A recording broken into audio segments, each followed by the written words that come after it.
Shout out to everybody. How y'all doing? Thug life. I do want to say this. A lot of people are mad, man. Like, what is this? We gonna get into a lot. I see AOC. She's kind of been taking shots at Elon Musk and the right. You know, obviously that's gonna happen. You know, shout out to her for her nonsense, right? So we've been getting a lot of that. People are saying that Trump has done an executive order to get rid of civil. What do they say? Affirmative action. People are crashing out. Shout out to Froggy Meggsy. People are crashing out. They saying that Trump done signed an executive order to get rid of affirmative action. So I looked into it, and that's not what it is. So it looks like he signed an executive order to get rid of an executive order, because the only people that can really change like affirmative action or anything like that is Congress. So that wasn't even what he was trying to do. Like, what he was doing is trying to make sure that, you know, the government, at least the federal government, is not hiring people based off who they be having relations with in private. You know what I'm saying? And not just hiring people based off of the color of their skin or whatever, but qualifications. You know what I'm saying? So he's trying to hold people accountable and have qualifications instead of DUI in federal government. So that's not what he was trying to do, like get rid of affirmative action. That's like a big narrative I see is going on TikTok, on social media, people on Twitter talking about it. That's not what it is at all. You know, so shout out to Trump. Another thing, shout out to Respect VA. I see the 199, you know what I mean? Like supporting the channel. Another thing Trump did that I think is amazing, right? Not only did he go to North Carolina quick, when it took Biden to do that, for, you know, took a while for Biden or Kamala Harris to even do something like that. He went up there, said that he kind of wants to reform the FEMA and make sure it works again for the people. Another thing he did in less than a week, right? He ended up bringing $1 trillion into the United States. So Saudi Arabia, shout out to the Ninja Warrior, became a member. Welcome to the squad, Thug Life, right? Shout out to you, the Ninja Warrior. So check this out. So Saudi Arabia, let me see if I can show y'all this, right? Hold up. Saudi Arabia. They are now going to put $600 billion in investments into the United States. So not only that, we've seen other people like, you know, come forward, and another person come forward with 500 billion. And so Saudi Arabia Crown Prince says kingdom intends to invest 600 billion in US during call with Trump. So over $1 trillion like that. So one of the biggest complaints, right, is like America, we're constantly giving our money overseas. Ukraine, Israel, Africa, all of these different countries are getting our tax money. We're complaining that other countries aren't giving us money. We're policing, you know, other countries, and you know, they depend on our military, and you know, we use a lot of oil in America, whatever. Like, we should get some benefits. Why are we paying for everybody? And then now we have a situation where the Trump administration has brought $1 trillion into the United States. Hey, I don't know about y'all, but this is a big difference than what we've been accustomed to, right? And some people are like, oh, well, they're only investing $600 billion because he's getting rid of the electric vehicle mandate, and so they can keep pumping oil. It don't matter what it is. It's $600 billion coming back into America. And I don't feel like everybody should have electric cars. I've got 2 Teslas, 2 of them. Let me show you this. And I got another one on order, a Cybertruck. Let me show y'all this real quick, right? And this is not like no gloating or nothing, because I'm actually about to, hold on. I'm actually about to talk bad about Tesla in a second, right? I just want to show y'all something. I own 2 Teslas, right? One paid off. I got a few payments on the other one, right? I own 2 of them. Right. One thing I do not like about Teslas or electric vehicles is the battery degradation. So, you know, at 80% charge on one of the cars, I was getting 279 miles. Now at 80% charge, I'm getting 243 after a year. So, you know, the battery degradation is something that I don't like. So I don't think all of Americans should be forced to do that. right? Because you're going to pay for a super expensive car and then you're going to find out later on that it's not all what it's cracked up to be. You know, there's things I love about my Tesla. I love driving it. I love all of that. But I don't think that, you know, a combustion engine should go out of style just yet. You know, I understand they say, oh, well, the global warming and all, like, whatever, bro. We got, you know, like a natural exhaust, like, on the earth. But as far as, you know, electric vehicles, I don't think they're all that's cracked up to be. You know what I mean? So, you know, I'm not mad at that. And if he, you know, got rid of the electric vehicle mandate or whatever in Saudi Arabia, like, okay, now we're going to make more money in the United States and they're going to put $600 billion into the United States over the next 4 years. Like, are we really mad at that?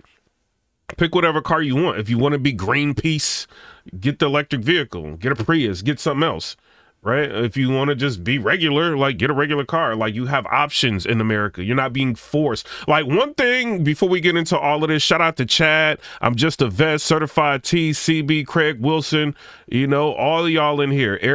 Air Maxwell, like all of y'all. The one thing in America that I noticed different than other countries that I've traveled to is that there is very, like other countries have more rights than us with different things. You know what I mean? Like they are consistently taking away more freedoms in America.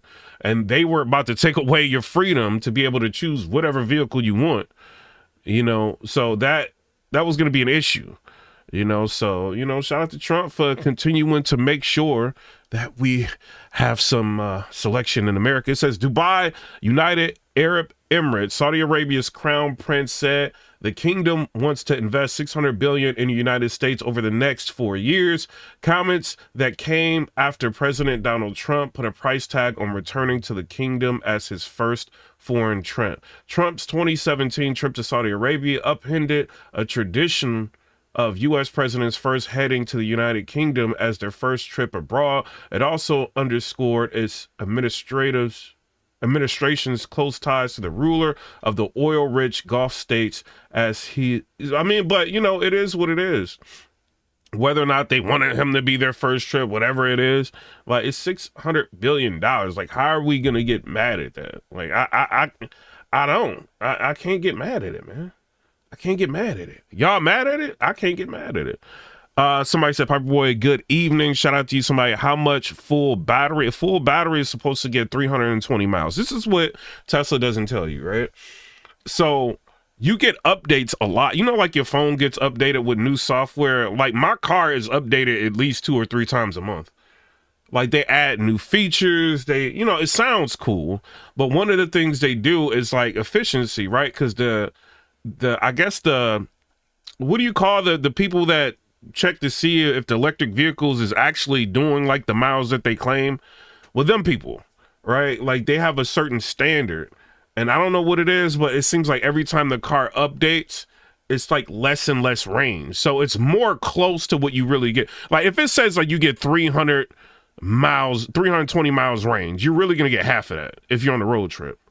You know what I'm saying? Like you're not getting that. Like you might get 200 and something in the city, you know what I'm saying? But you're not going to get like 300 something miles. Like an electric vehicle, they be capped, right? So maybe it's just bringing it more in line with what it really does, you know? So, I mean, I don't know, man, but you know, it's cool having, you know, updates all the time, you know, but you know, a lot of updates change things. And then like you might get used to the layout on the tablet that's on your car, right? But then like he'll do an update and something will be moved. So like I got real mad one day. I was like, it was like cold outside and I'm trying to like figure out how to work the heat. Really, you're supposed to warm the car up from the app before you even get in the app. I mean, get in the car, you warm it up from the app. You know, you about to go home from work. It knows you about to go home. You know what I'm saying? Because it knows your schedule. So it'll warm the car up before you even get in the car. You know what I'm saying? Like, you don't even got to tell it to most of the time. But, like, if it's just, like, you know, like a trip you going to take that you don't normally take, you're supposed to, like, warm it up. But I was in the car, and I was looking for, like, I'm like, how do you turn the fan up? They done moved everything around. Like, bro, it was freezing in the car. I was so mad, bro. And he'll do that. Like, Elon Musk will move everything around. You know what I mean? So, that's one thing. I mean, it's cool constantly updating, but it does change some things. You know what I'm saying? So shout out to Elon Musk. The car is all right, you know, but I wouldn't recommend a Tesla for everybody. You know what I mean? I don't think everybody will like a Tesla. But another thing I do want to say, I'm in Nashville, Tennessee, and you know that dude that did whatever in the school or whatever?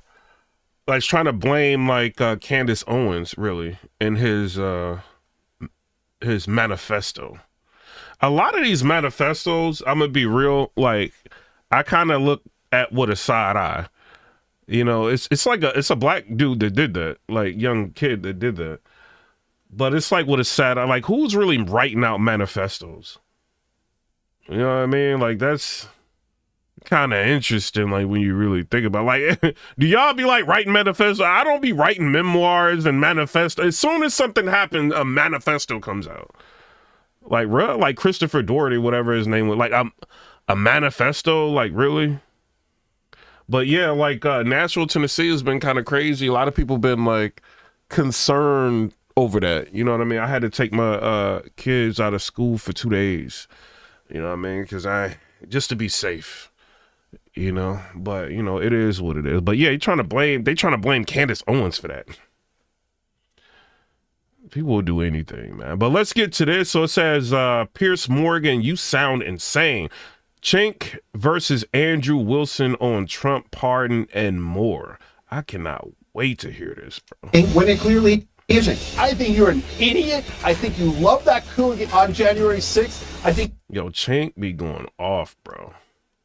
Belong in a mental asylum. Oh, it's great to... I got to fast forward all this music, but shout out to Pierce Morgan. For the first time together, Andrew Wilson, host of The Crucible, famed for what he calls blood sport debates with controversial thinkers from the worlds of politics, philosophy, and religion. And in the opposite corner, Cenk Uygur is the founder and CEO of the Young Turks, where the OG of digital debates has found his progressive populism at odds with many conservative commentators, as well as his own side. Well, Cenk has recently made it his mission to engage with conservative and pro-Trump firebrands like Andrew Wilson. The question is, can he keep his temper? We're about to find out, because Cenk, you've got a volcanic one when it goes, but you've been on very good behavior since Trump won. Let's see if it lasts. Gentlemen, I joke. Welcome to both of you. Cenk, let me start with you. It's been a blizzard of stuff going on, as always in Trump world, but it seems unlike 2016, that this time there's a kind of laser focus and a plan to what Trump is doing. He's had time to think about this, time to work out what he got right. If y'all can't also hit the like button, that'd be appreciated. Shout out to Froggy Megsy. Seen Froggy Megsy's Instagram. Ooh.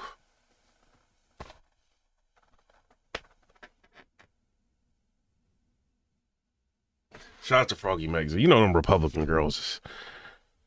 They look good. Your old class, well, somebody said Trump is the new Jesus. Look, I think Trump is definitely moving the country in the right direction fast. Like he's doing it fast. You know, some of those executive orders is just executive orders, right? Like the one that he did to get rid of the birthright. That's something that a Congress has to do. You know what I mean? Because that's in the Constitution, like the birthright thing. So they would have to figure out a way around that. But it's a nice notion. Like, but him sending all them troops or whatever to the Texas border? Allegedly. We don't know if that's true or not.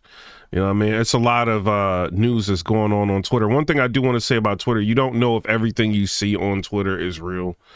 You know, so I don't know, because I think I did see a community note. There's like a video of like troops going to the Texas border, but it said it was an old video. So I do want to put that out there. We don't know. But a lot of deportation action is going on. So, you know, we'll see if he can get people up out of America. Shout out to Trump. If they don't need to be here. If you're here legally, good. If you're not, get on up out of here. Wrong first time. And he's hit the ground very hard, running very fast, really to try and send a message. You see what I'm saying? What he said, like he's hit the ground hard. He's running real fast. I've never seen, and you know, this is a reaction, so I gotta like talk to. I can't play it all the way through, even though I rock with Pierce Morgan, all that. You know, I've never seen a president move so fast in my life. Have y'all seen, like in the comment section? I'm looking at the comment section. I'm watching the comment section, right? If y'all can, I don't see none of y'all hitting the hearts, none of y'all hitting the hundreds. If y'all can do that, that would be appreciated. But have y'all ever seen somebody move this fast in the presidency? I have never seen this before in my life.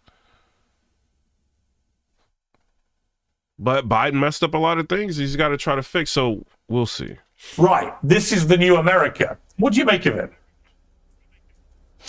Yeah, so first of all, credit to him on both the optics and the action, right? So when a Democrat gets in office, they immediately start saying, our voters have to push us to do the right thing.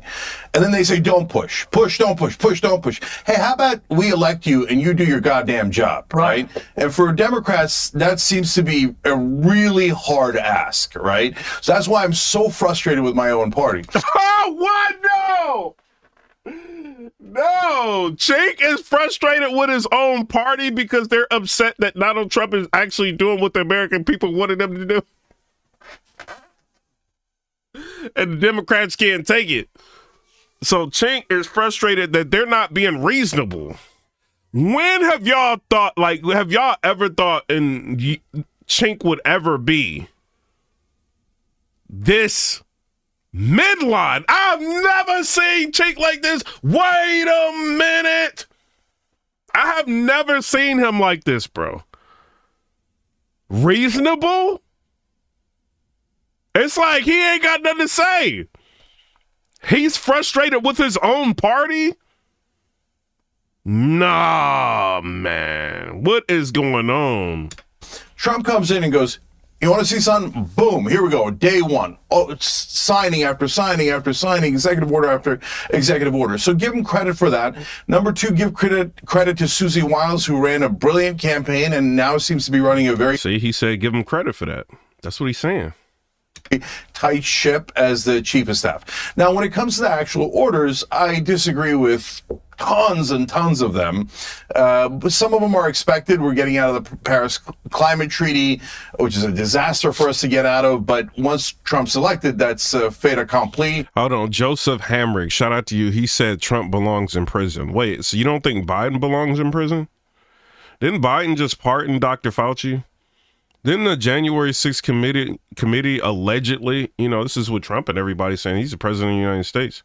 Didn't they just lose a whole bunch of documents and information? Didn't they just do that?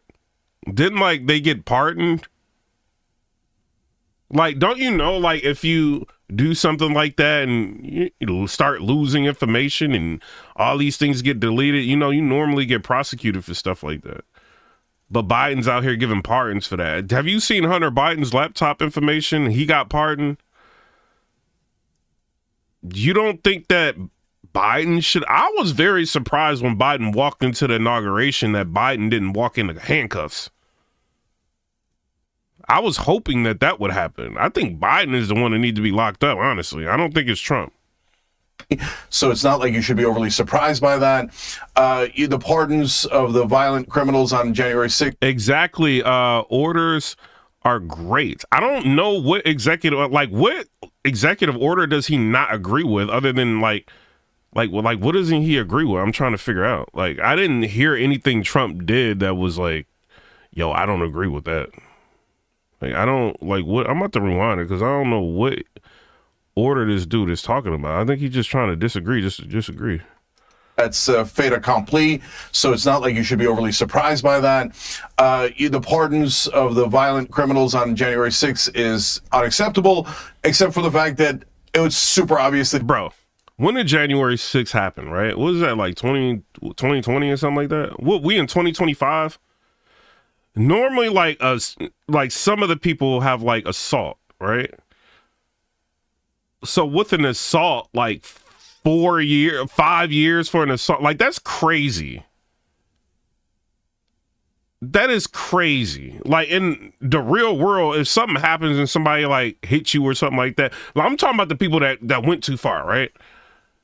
They might get a year or probation. They might get probation, 6 months of probation. They'll probably get that, maybe a year. If the judge want to be real mean, a year and a half. These dudes got 4 or 5 years or more. That's crazy. You don't think they served enough time? Like, I mean, I do feel like some people went too far. Like, I'm not gonna lie about that. But I think Dr. Fauci, like, is responsible for a lot of things. That's my opinion on it. I can't say it's fact, but I think he misled millions of people for the party that he was, like, affiliated with. That's what I think. And people are taking vaccines and, you know what I'm saying, believing every little thing he said. And, you know, he got, like, a pardon. You know what I mean? Then he had, like, a government, like, security detail that just stopped today or yesterday. But, like, you know, that, like, the corruption is immense when it comes to Biden. Just, it's ridiculous. They weaponized the DOJ against one man to prevent him from being president. Like, who does that? Like, who does stuff like that? Alexander Higgins said, just for trespassing 3 years, 76-year-old grandma, complete bias. 3 years for trespassing. That is crazy. And then somebody said, do you know anyone who unalive from COVID? A lot of people have had a lot of complications. There was over, like, wasn't it like 25,000 like lawsuits or something like that? Or like, it's like a thing you do before a lawsuit, and like only $3,500 of them were heard from like judges. Like everything else is just like thrown out. So we don't know what the real numbers are. We don't know. Like, a lot of people are starting to have heart problems now. Some people are saying like it may have been linked to Moderna, Pfizer. I don't know. I'm not like a scientist, but, you know, people are starting to have mitral valve, tricuspid valve, you know, like all kind of problems with their hearts now. Some people are having like early like heart disease and stuff. Like, we don't know what that, like, we don't know. I'm not a biochemist. I don't know. But some people are saying like, yo, like it could be a result of us being forced to get that vaccine. I don't know. That he was going to do it, right? And then when he gets to the absurdities like taking away birthright citizenship, I think somebody said, do you know anyone who works in healthcare? Yes, I've already said that multiple times on this channel, who I know that works in healthcare. I think he does that as kind of a squirrel to distract people and get everybody to focus on that while he passes everything else, because that has no chance. That's wildly unconstitutional. And by the way, I would hope that MAGA would realize things that are unconstitutional and go, wait, we're supposed to love this document. I can't have you going outside the Constitution and outside the law. Okay, Andrew, your response. Yeah, so there's a whole bunch of problems here. So the first problem is these were not violent criminals who were released. These were political prisoners who were released. What happened is there's... Tim Vo said, I took the vaccination, was forced to do school 3 months after having COVID and taking those vaccines. I was diagnosed with an enlarged heart valve. You see what I'm saying? Like I said, people are having tricuspid valve, mitral valve issues. Their left ventricle is having problems, like pumping. Like it's a lot of things, like hardening of the heart, like, you know, all kind of stuff going on with people. Like cardiologists have been talking about. So I don't like things are happening at younger ages now, and some people are wondering, right? Whether or not the vaccine had anything to do with it. And then you were forced to do it. One thing you can do in America is you can say, I don't want to do something because of my religion, right? Or I don't want to do something because I just don't want to do it, right? For a lot of things you can do that. But they have the economy. So they can do mandates and force you to have to do something, or you will not take part in this economy. You ain't going to be able to pay your mortgage. You're not going to be able to pay your rent. You're not going to be able to pay for your car. You're not going to be able to buy groceries. You're not going to be able to do none of that unless you abide by the rules of whatever your employer has to abide by. You see what I'm saying? So like, that's one thing, like people had to come, like a lot of healthcare workers. I don't know. Have y'all seen all them like healthcare workers wanting to refuse like getting vaccinated because there wasn't enough research on it? Y'all don't remember that? But then they were like fired if they didn't do it. Like they had to. Trump was telling people back then, like, you know, just take hydrochloroquine, wear a mask if you want to. Biden came in, everybody got on ventilators. You know, like if you get on a ventilator, it's like probably like an 80% chance you're not going to make it off of it, a ventilator. Like they're being put on ventilators like early, you know what I mean? Instead of a BiPAP machine, like all kind of stuff was going on. Like they overreacted to a lot of things. So, you know, and then you got the media, the scare tactics and everything incorporated, and then government messages. So, you know, people like, yo, I'm getting vaxxed. But who was getting the money for that? That's like what, you know, Mr. Kennedy, you know, has been talking about. Yo, like, who's getting the money? And then he started exposing Dr. Fauci and found out he was getting a lot of money. And then, like, even when he passes, his family's going to be getting, like, hundreds of thousands of dollars. His family's going to get, like, hundreds of thousands of dollars for the rest of their life. So it's like, and then Robert Kennedy, they got mad at him for saying that, and they brought him up. And then he had the free speech. Like when he went in front of the committee and they was going in on him, his own party was trying to make him look crazy. That's when he like flipped and like started supporting Trump. So, I mean, it's a lot of things going on, but you know, Biden pardoned that guy.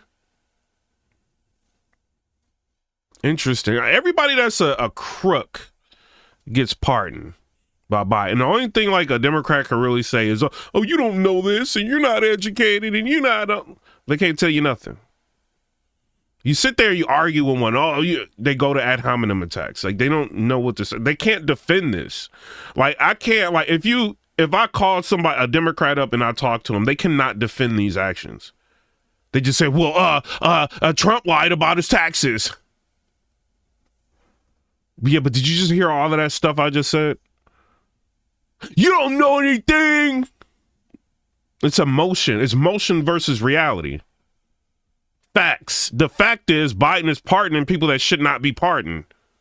Liz Cheney. Why did Liz Cheney get a pardon? A war hawk. He pardoned a war hawk. Like, what did Trump say? He was like, every time we're in a meeting with Liz Cheney, she wants to go to war with somebody and she wants to use military force. And you know what happens if they go to war or use military force? Her family makes money off of war. That's what Trump was saying. That's why he was like, well, let's see how she feels like if she was over there and she had people like, and she had to be in the middle of that. She could sit down, have meetings, and influence people to do things. They can cost other people their lives. And she just sits in a nice woman's suit and fly everywhere and live like a queen. While other people are training, scared, on a flight, about to go somewhere, don't know if they coming back. Didn't y'all see like the POV, like it's like over there in Ukraine, it was like two soldiers like at it, like, you know what I'm saying, like fighting to the end. I'll say, like that goes down. You know what I mean? And she like what? Like if she was to send us over there, she would just be chilling, drinking wine, talking to Kamala Harris. They really listen to us. They really over there. While people are muddy, stuff whizzing by, whizzing by their heads. That's what Trump is talking about. People like her is a problem. Why did she get a pardon? Why did Hunter Biden get an unconditional pardon? Why are they finding white girl in the White House? You know what I'm talking about. Why are they finding all of that in the White House? And they don't know where it came from and they got all them cameras in there. And that investigation just went away. The Biden administration showed me one thing, right? The laws are not for the oligarchs. You know what I'm saying? It's not for them. The laws is for the peons. You and me. We're the people that have to follow the rules and follow the laws. They don't. They get pardons. George Cabrera with the $2 donation said, I got an MS-13 gangbanger deported. Hashtag blessed. Yo, and then like, hold up. So Trump goes ahead and makes, gangs and stuff like that, signs an executive order, all of that, make them terrorist organizations. He tried, remember when Biden was president and people were complaining in Colorado, like, oh, they're taking over, all the Venezuelans are taking over our apartment complex. What are we going to do? What are we going to do? Did Biden go down there? Did Biden even say anything? No, I didn't remember Biden saying anything about that. Like, maybe he did. I just don't remember because, he just goes off on tangents and talks about other things. Making fun of California fires and stuff like that, cracking jokes. I mean, he says a lot of interesting things. I don't remember him doing anything about the Colorado. I mean, I know it's a state problem, but I don't remember him really saying anything about that. You know what Trump did? He signed an executive order. You come over here playing around and see what happens. You come over here playing around, you see what happens. It's what it is. You know what I mean? So I think it's a night and day difference with Trump and Biden. Everybody was scared. Oh, there's wars going on everywhere. Oh, we might go to war, World War III, Russia, Ukraine going at it. Biden just giving Ukraine an authorization to launch long-range missiles into Russia. Trump's trying to stop wars because he knows it's not good for business. He's bringing money into America, over $1 trillion in less than a week. He's trying to work and talk to people to end conflicts. What's wrong with that? Why would you not like that? When a war is going on, you know what happens? If I'm what's a big food a big company, exporter. I cannot export to certain parts of Ukraine. I cannot export to certain parts of Russia. That's hurting my bottom line. I got investors. I got all of this. You know what I'm saying? I might be a publicly traded company. I can't keep taking the hit or I'm going to lose my CFO or CEO position, right? Or president position. So what do I got to do? I got to make the money up, right? So if I'm losing money in a certain area, I make it up by overcharging everybody else so that my investors, my stockholders, we don't lose money. So everybody else has to pay inflated prices because there's a war going on in certain territories. You see what I'm saying? It's not just food, other commodities and things like that. You think they're going to lose money? No, it gets passed on. Trump knows this. So he all right, we're going to stop the wars. And then Alexander Higgins said energy and oil down in just 1 week, which means inflation is down. I don't know, man. There was no fair application of the law whatsoever. These guys were being tried in D.C. There was a political witch hunt. We have more evidence every single day which provides for that. And why these guys are busy now complaining and showing us, down here on the border, we have a mom crying because she might be separated from her kid. Nobody's commenting on the fact that we have a ton of families that just got reunited. And on behalf of all of the Wilsons of the world, welcome home, January 6ers. It's guys like this that wanted to put you away in a dark hole, absent due process, and throw away. Imagine if you had a family member on January 6th that went to protest, and they were just protesting. They was in there, they was protesting. Like the Capitol building, right? How many times have the Democratic Party said the Capitol building is for the people? During the inauguration, what did they say? The building is the people's building, right? So why can't we go there and protest? It's our building.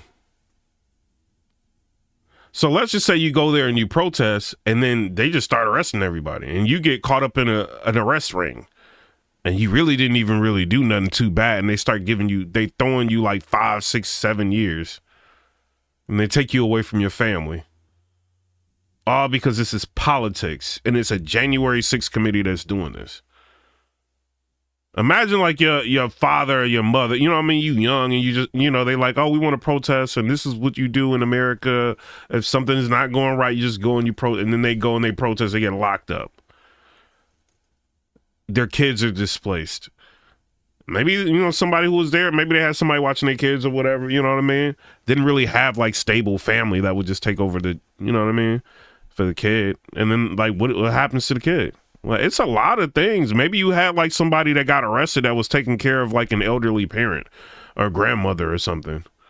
That was all they had or whatever. You know what I mean? Like, and they just took them away for like 5 years. You know, it's just like people don't think about stuff like that. The key. These were not violent. And then look at Let's Get Money said, "Are you cool? He took away civil rights." What did I just say about? You probably weren't here earlier, right? I talked about that. He did not take civil rights away. He did not take affirmative action away. The only people that can take affirmative action away is Congress.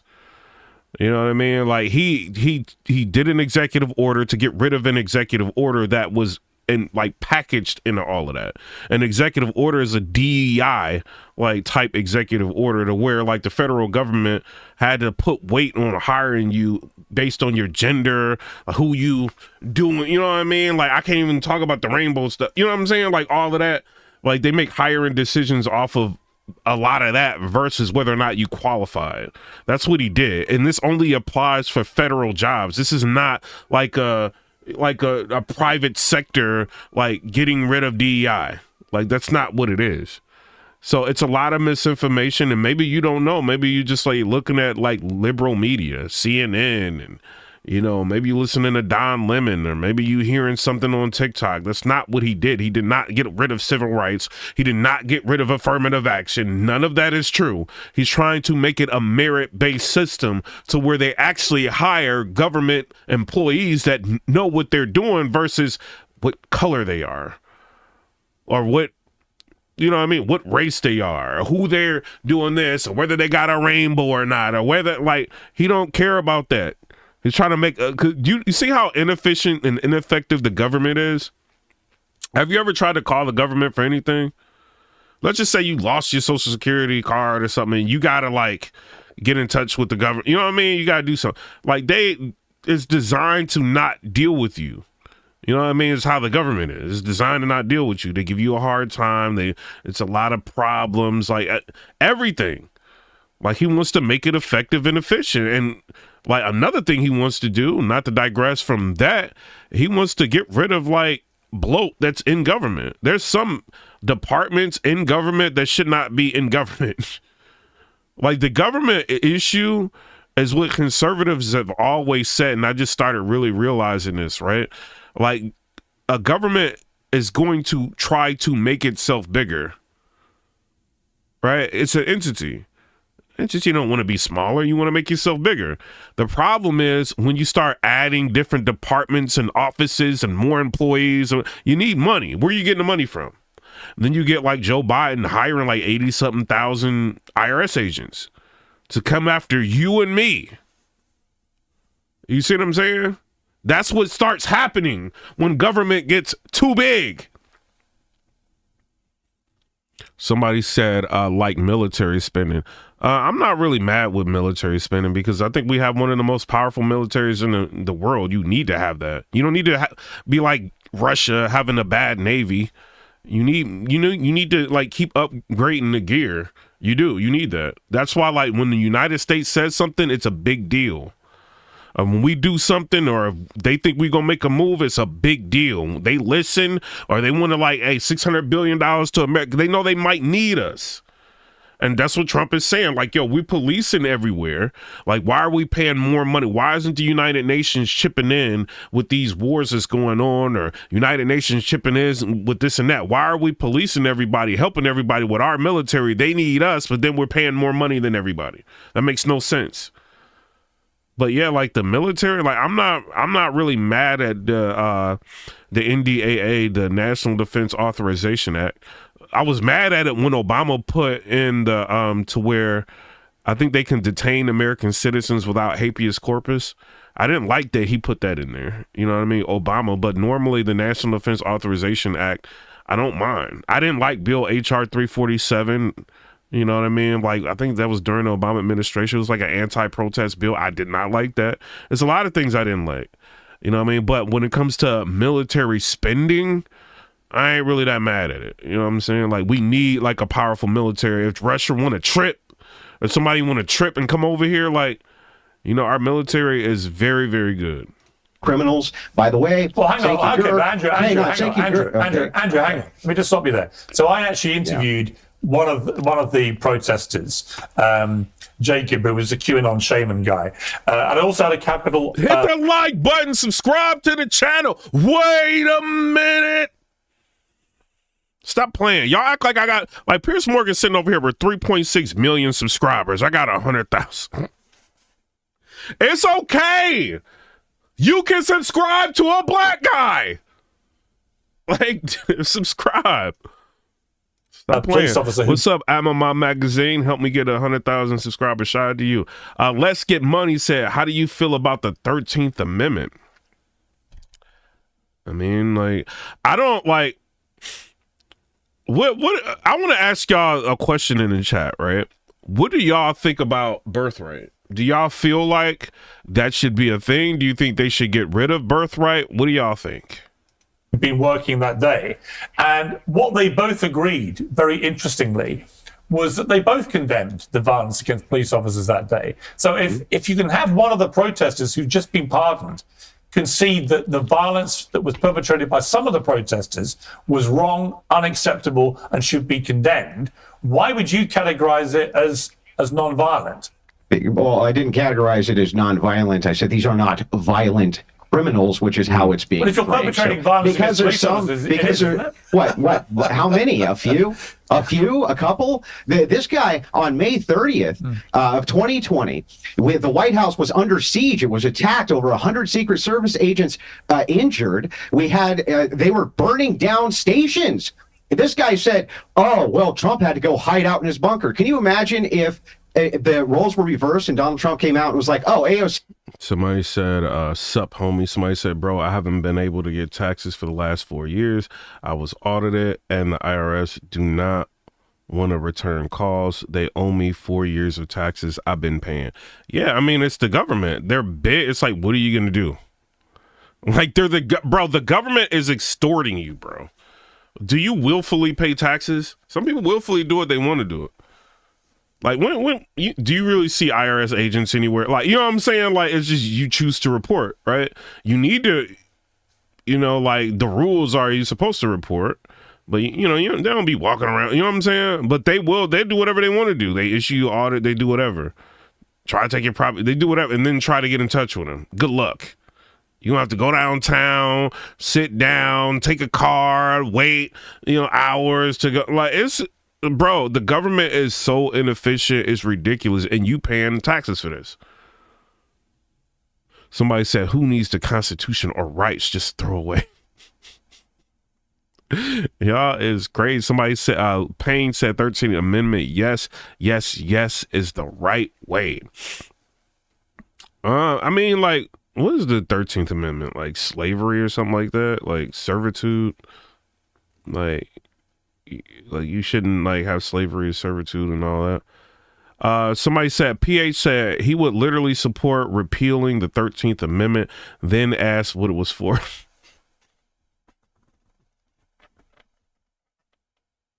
Y'all Democrats be cracking me up, bruh.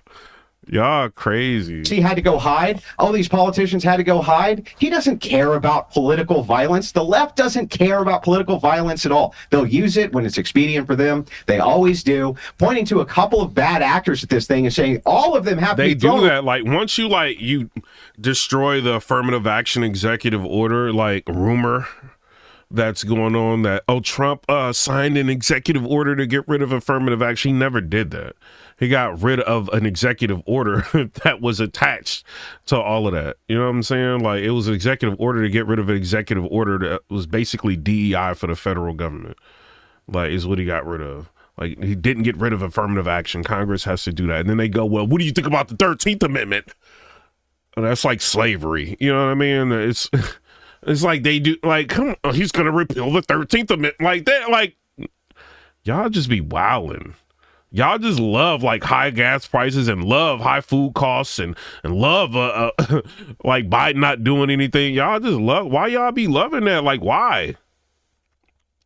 Somebody said you live, right? And you be good and respectful. I be trying. Somebody said pay your taxes if you want to buy a home. Let's see what the 13th Amendment is. I think it says slavery, man. The 13th Amendment forever abolishes slavery and as an institution in all U.S. states and territories. See, I be knowing my stuff.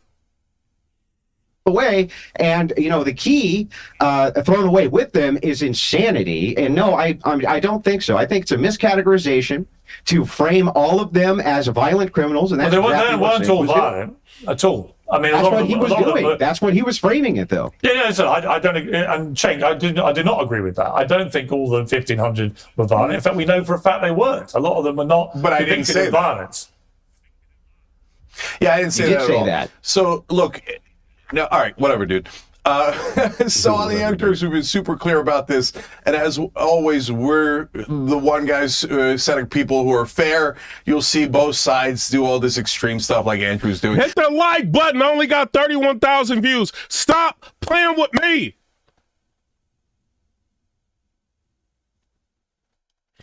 So first of all, the people who went to the speech of Donald Trump, a lot of times they get thrown into this, and I have always said, no, that's not fair. They didn't go down to the Capitol. For the people who went to the Capitol, it's an obvious crime to break into the Capitol. And why were they doing that? They were trying to overturn the results of the election. So you could blah, blah, blah on all your talking points, but Hey, MMA magazine, can you get rid of Wendy's in here? It's absurdity. Obviously, they were trying to hurt our democracy. They were trying to steal that election. And were some of them violent? Were all of them violent? No. Were some of them violent? Obviously. We have eyes and ears. So you can do all the propaganda you want, but we just watch. Cole Doc Carter, he said, double tap the screen. Watch the tape of them trying to beat the crap out of the cops. I thought you guys cared about cops. I care about crime. I'm against crime. And, we take heat sometimes from the left because they think that crime is a right-wing narrative and doesn't actually exist. Well, the voters just showed you it does exist, and they're pissed about it. But they're also pissed about it when you go beat up cops for Trump. So, look, I'm past it because the American people voted. They put Trump back in office, and that's pretty definitive. I didn't want that, but it happened, right? But if you're going to try to do revisionist history, that these were some patriots who showed up for a picnic, but oh golly gee, there was a Capitol, so they started to bust in and beat the living crap out of the cops, and oh, he lost the election, but oh no, it was stolen, so they go and try to do a coup attempt. I hate it. I think it's I see you hitting the emojis and the confetti. Shout out to you. Terrible precedent, and I think every time you guys defend it, you sound absurd, and it sounds like overwhelming, ridiculous propaganda. Andrew? Yeah, what it's about is a fair application of law. And there has not been fair application of law here. Cenk himself cannot even do fair application of law. At the same time, he says, oh, they're trying to coup and overthrow the democracy. It's exactly what happened May 30th when they were attacking the White House. They were attacking Secret Service agents. They wanted to get in there. And all he could do was whine about how Trump had to get sent to a bunker. Where was his outrage about the coup d'etat? Where was he when Black Lives Matter was burning down there cities? Was no coup on May 30th. Yo, didn't Trump offer Nancy Pelosi however many troops she wanted?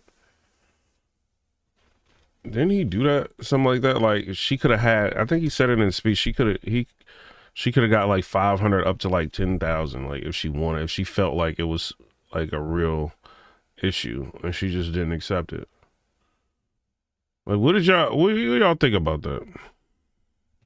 He was saying instead, Cenk, I didn't interrupt you once. Do you think calm down for me? So anyway, what's going on, very simply, is that has the... Hold on, Alexander, you double tap the screen, it'll do the thing. You know what I'm saying? If you double tap the screen, or just hit the hundreds.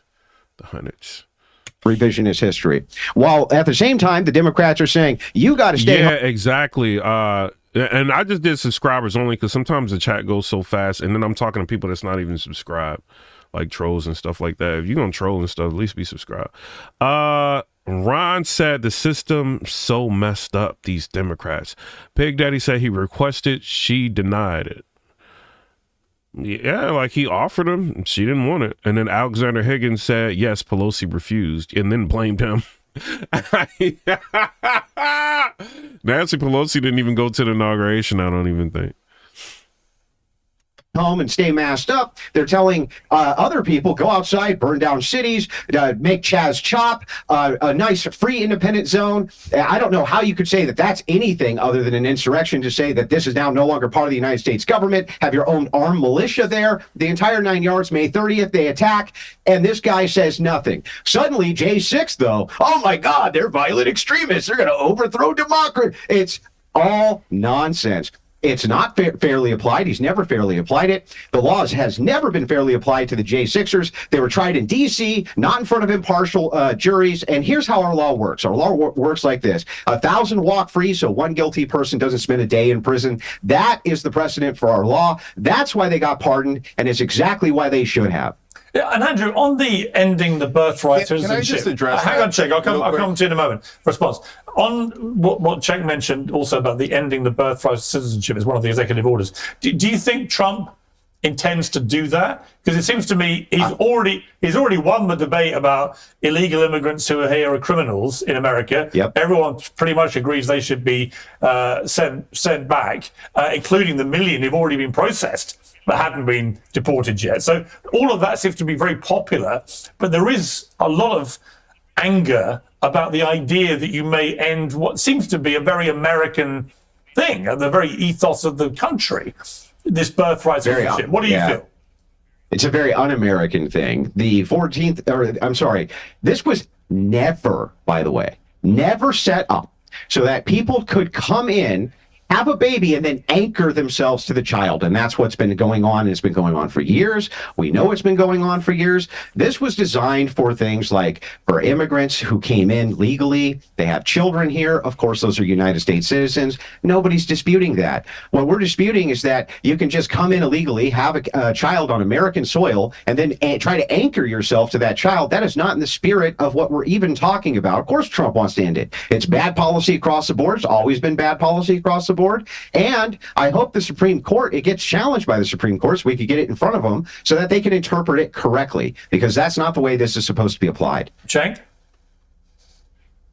Yeah, so first let me address what he said. I think that definitely will hit the Supreme Court. I think they're going to, Supreme Court only really takes super important things like that. I think that will hit. And then I'll come back to this. So look, guys, what happened on May 30th was nothing but a protest. But if they attack Secret Service guys, then they should be arrested. That's a violent crime. I'm principled on both of those things. And in Portland, when they took over a portion of the city, I was against it. Like, well, that's not a thing. You don't get to take over a portion of a city. I was against it when gangs took over apartment complexes and buildings in Colorado. So if Trump stays with things that the American people are in favor of, getting rid of the violent felons that are undocumented here, that's going to be very popular, whether the left likes it or doesn't. Another thing is, y'all, remember when Obama was just getting rid of people? He used the same borders that Trump is using, and everybody was for it. But now that Trump wants to do it, the Democrats are against it. It's like, yo, Obama got rid of so many illegals in America, it was crazy. But y'all was cool with it. But now that, y'all have to make y'all mind up, bro. Doesn't like it, right? But when he goes too far and he goes to things like birthright citizenship, then people are going to push back. And that's when it gets interesting. Is Trump going to double down and go, no, I'm going to, go to demagogue on this and get you people to hate foreigners coming in, etc. And I don't care what the Constitution says, and we're going to change the way America is, and you're no longer an American if you're born here. We're going to judge you based on where you're from, etc.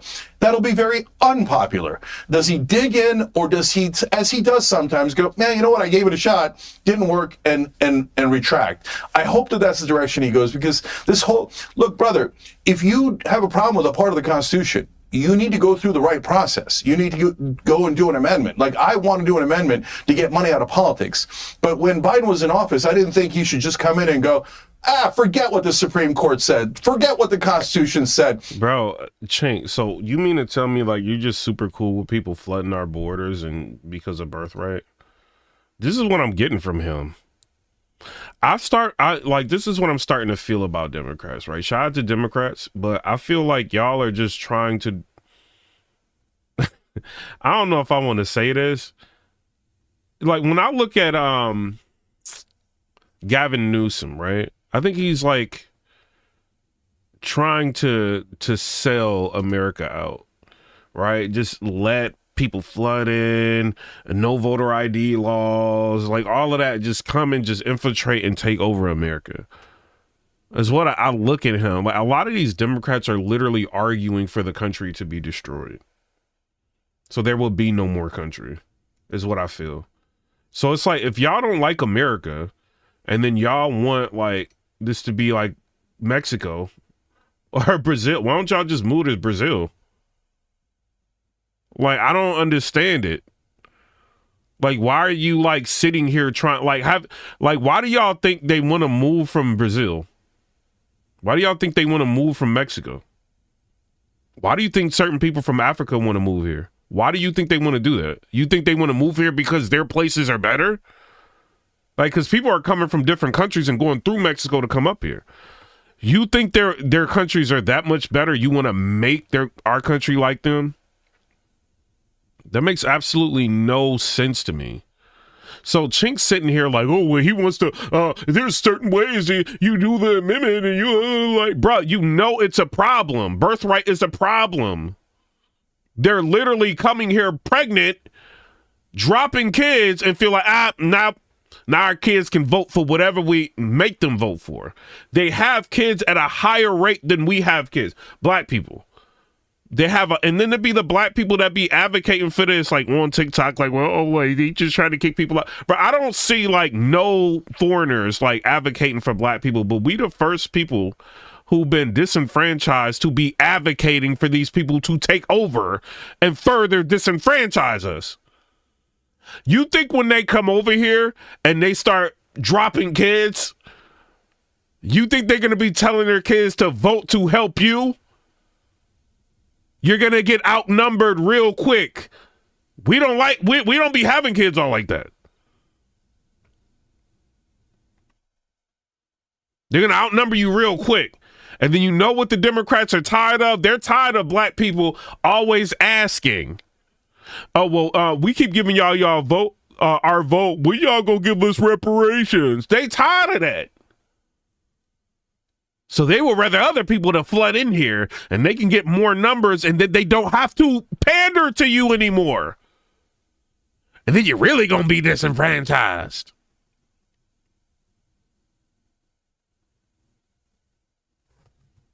This is just insanity. Insanity. You want America or not? Let's go nuts and do whatever the hell we want. That's not how it works.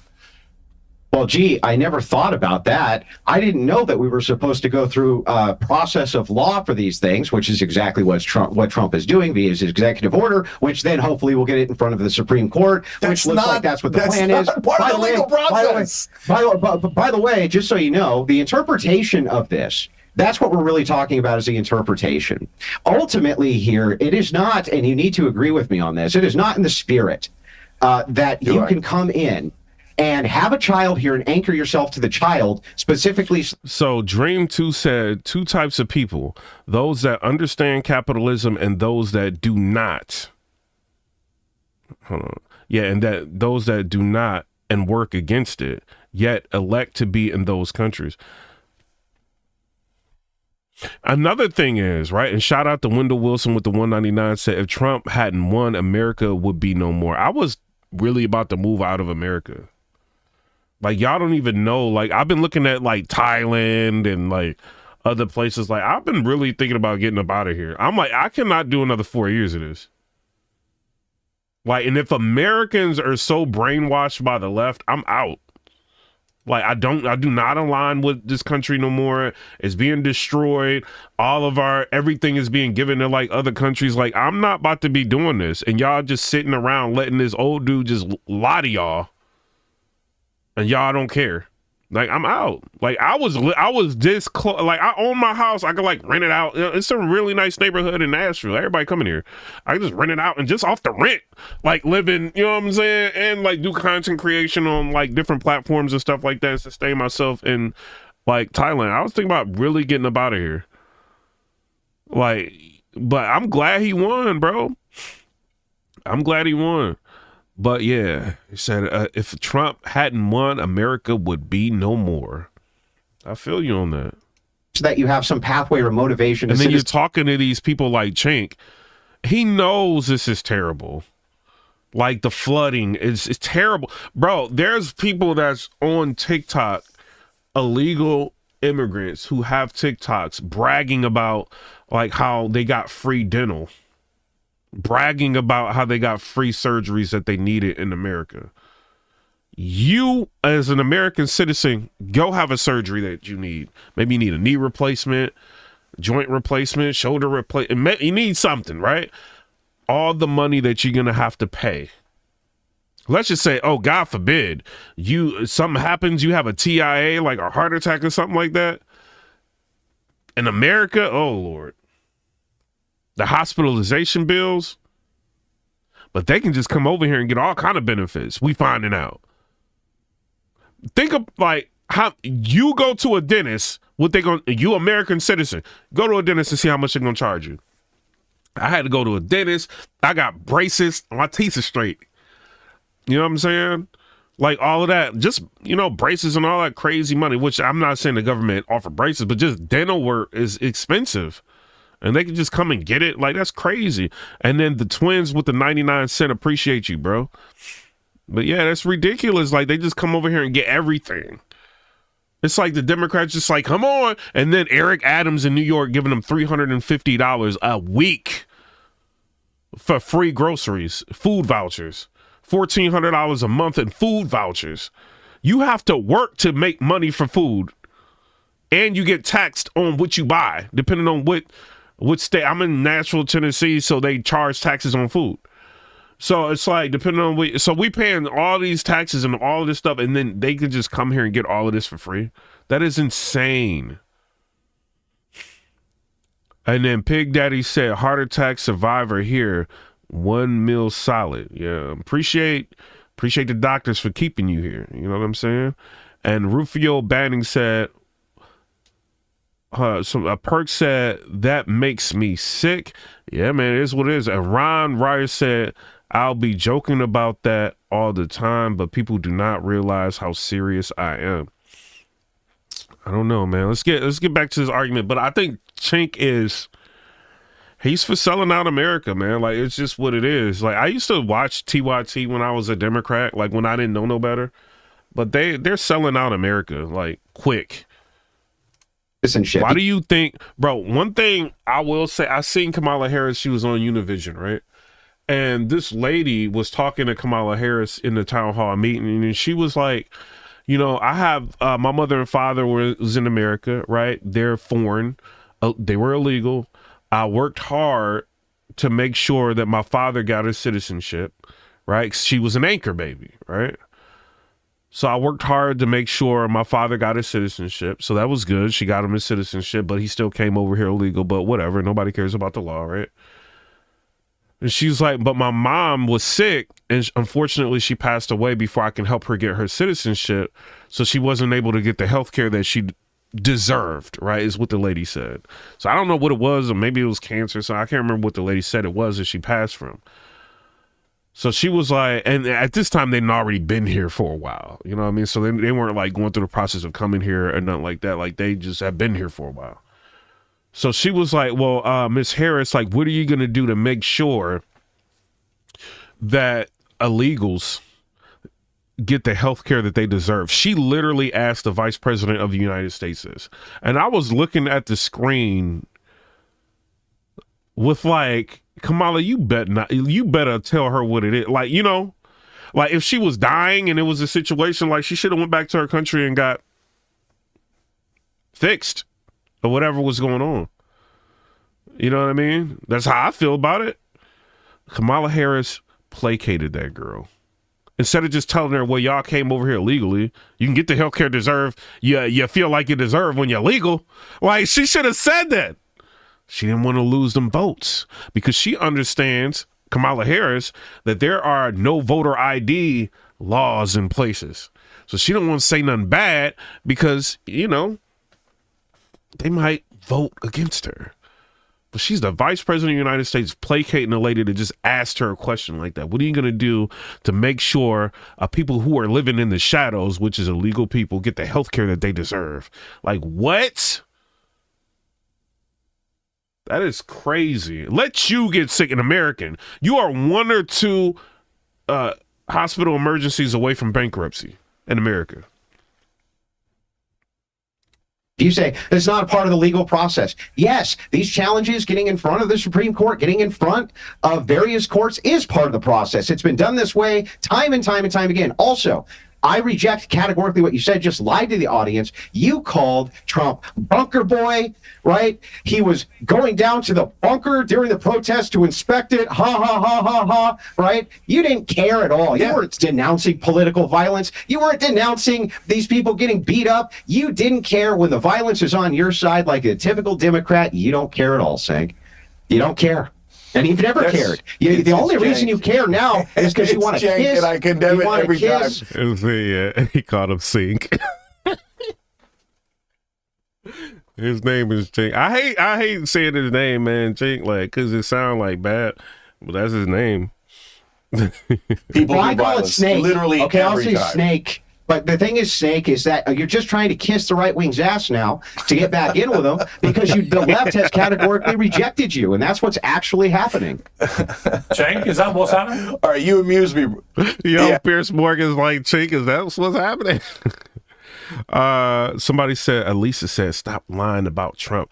Somebody said, and do what they wouldn't or do or don't want to do. If you don't like weed, don't smoke the program. And McDain said, who was lying? Yeah, who was lying on Trump? Matthew Goey, shout out to you for becoming a member on the channel. Doug Live, wait a minute. Shout out to you for being a member, supporting the channel, all of that. I appreciate you, bro. You know what I'm saying? All the super chats, the likes, and all of that. I appreciate those. Yeah, this guy amuses me. So, like, you think calling me Snake is going to somehow win you the debate? Good luck with that childish I already won the debate. Way of going. Oh, you did because you said it. Okay, that's by that.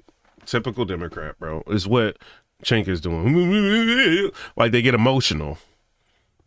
Why y'all be so emotional? Won't y'all just fight with the, debate with facts? Just stop being all the emotion. Another great debating tactic. Just saying you won.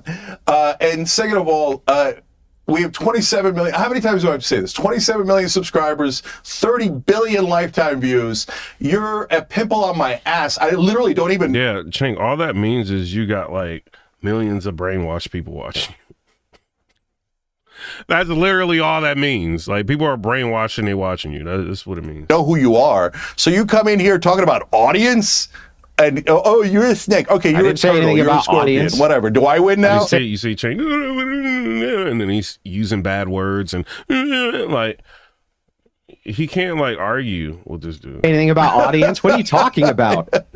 Are you a lunatic? You did. You just said, "Oh yeah, the left wing's audience has got a problem with him." I know the left wing better than he does. Oh yeah, you're trying to cozy up with right wingers. What were you doing at TPUSA, Sing? Trying to cozy in with right-wingers like Charlie Kirk, kissing their ass. You're literally kissing up to them because you want in good, because the left is rejecting center-left policies now. That's what's happening. They are. They rejected y'all. And that's why Stephen A. Smith is trying to cozy up to the right as well, because he understands right now that if you are not all the way left, they not rocking with you. So he trying to even like Stephen A. Smith, it can no longer like support the left the way a lot of people are questioning whether or not Stephen A. Smith has been red pilled. You know what I mean? Like, because he seems to be a little bit right. So I don't understand like why he went crazy like supporting Kamala like he did. Sean Mayberry is a member on the channel. Shout out to you. He said Chink was funny before MSNBC fired him. He used to be a spaz. Go far left or far right. Okay, listen, brother. As you see me bitch slapping you right here on national airwaves. The only thing you can bitch slap. What part of that seems like? Chink is clearly losing this argument. Brash Mansbearing the Deuce with the $5 donation. Appreciate you, bro. Who do y'all got winning the chat right now? Who do y'all got winning? It's a wrap with the $2 donation. Appreciate you with the $2 and the $5. And we got a member in here, Thug Life. Somebody said, how do you feel about Elon Musk doing the sign? Shout out to Elon Musk. I think Elon Musk got a little bit overzealous.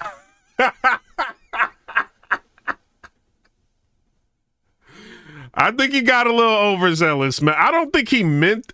All right, this is what I think he did, but he not gonna say this, right? Because they've been calling Trump fascist.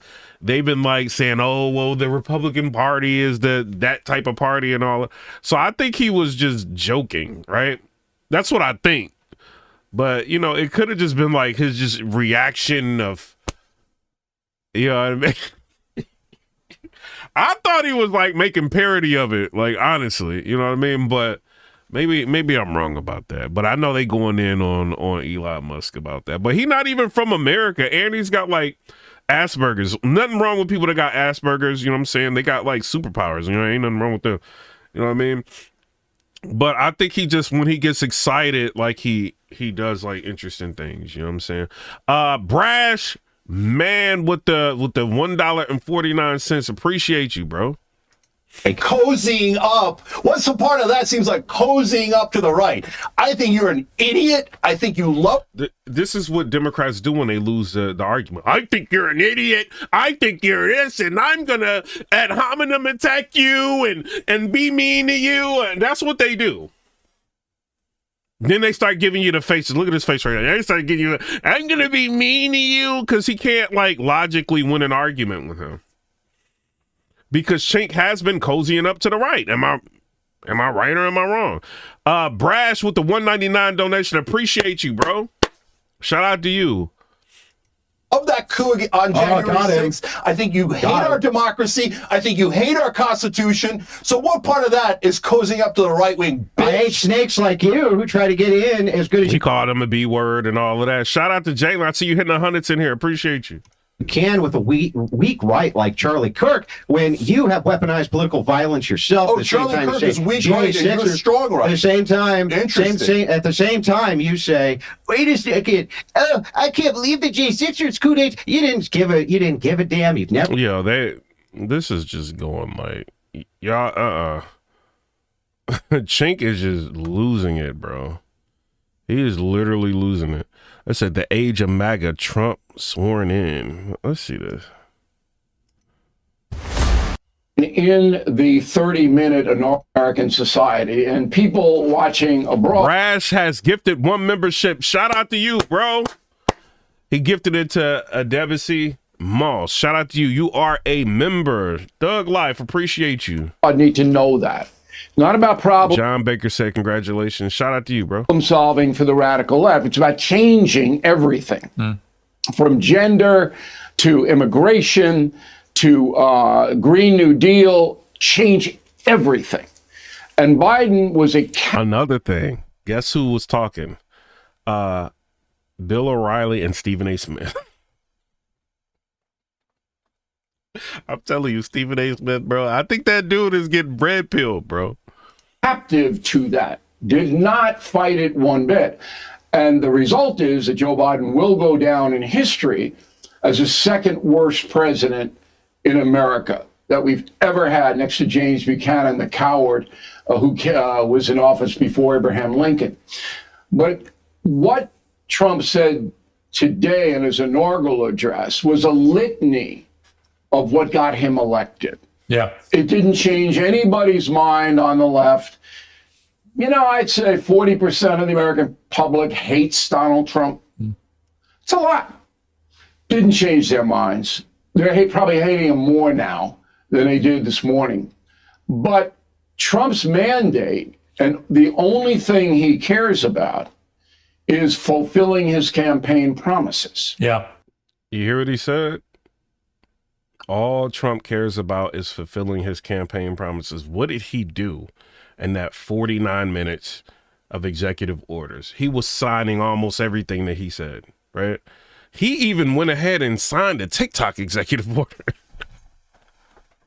Y'all was complaining, oh, TikTok is down. They tried to lie on Trump. Trump is the reason why TikTok was down, even though that happened during the Biden administration. Let me tell y'all another thing, because there's a lot of lies about TikTok and Trump, right?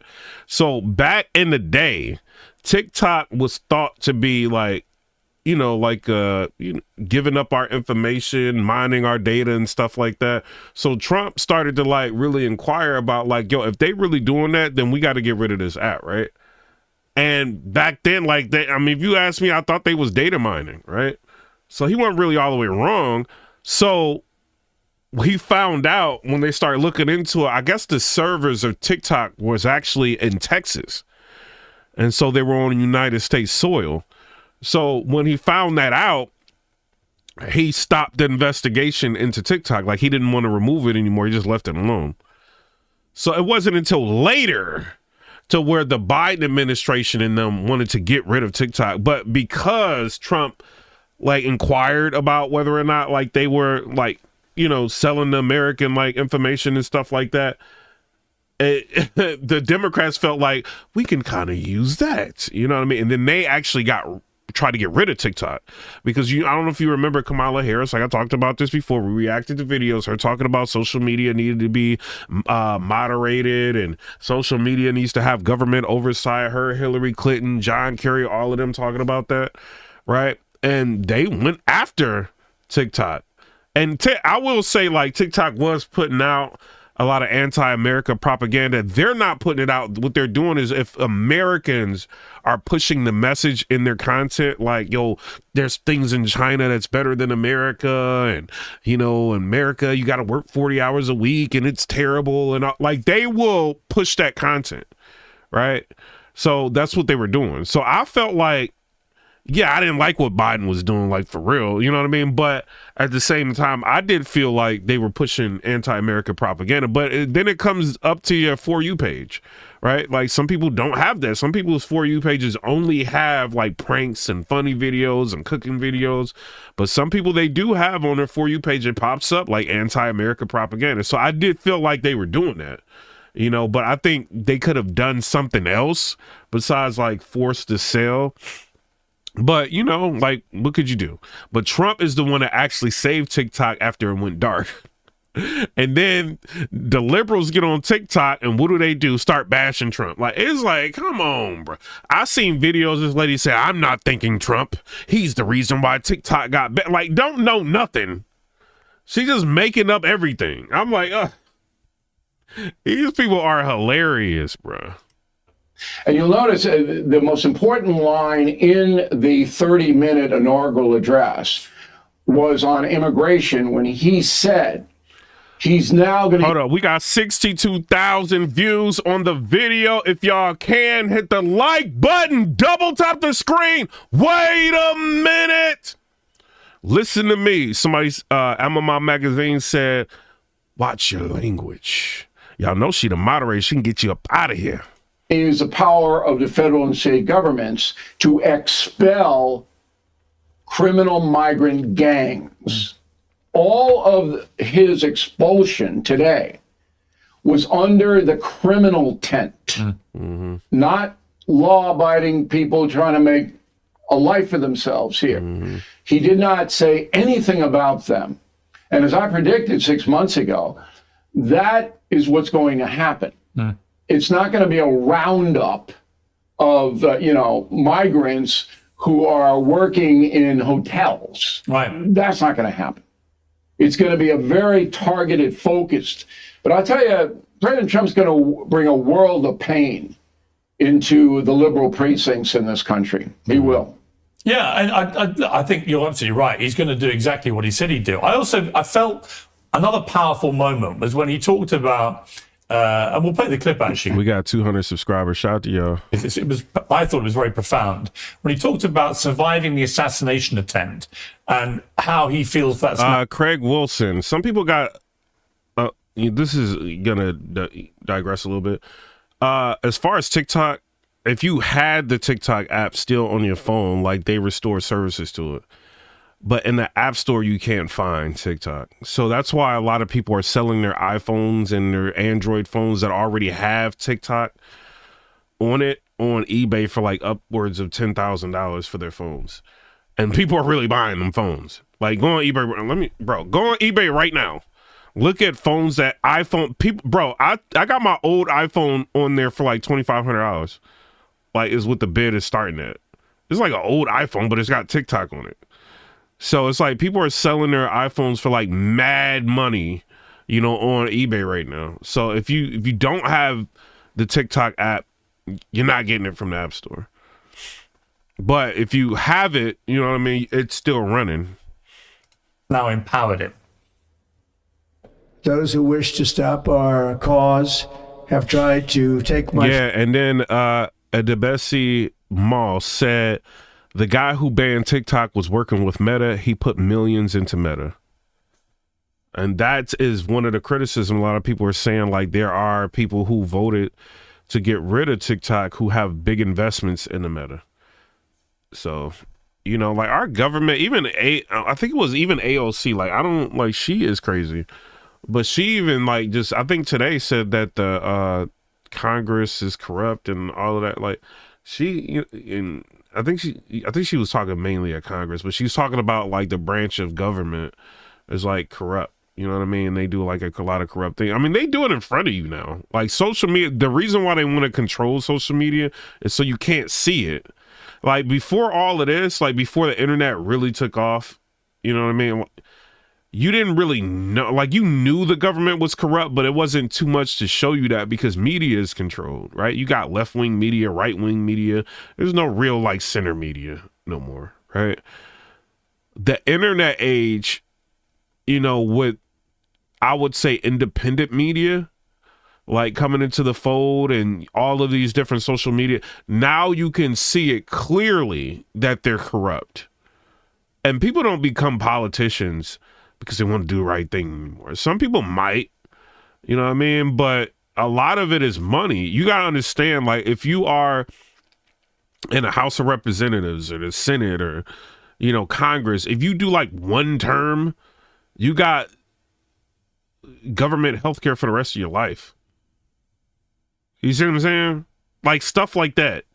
And like whatever kickbacks you get from like donors, and you know, you don't see it, but you know, if somebody wants you to really like vote in line for something, like Eric Adams just got caught up with that in New York.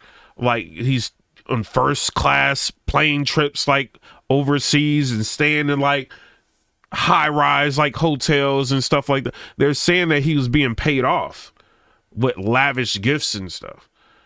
So, like, you don't think these politicians are doing that? You think they really be reading these bills?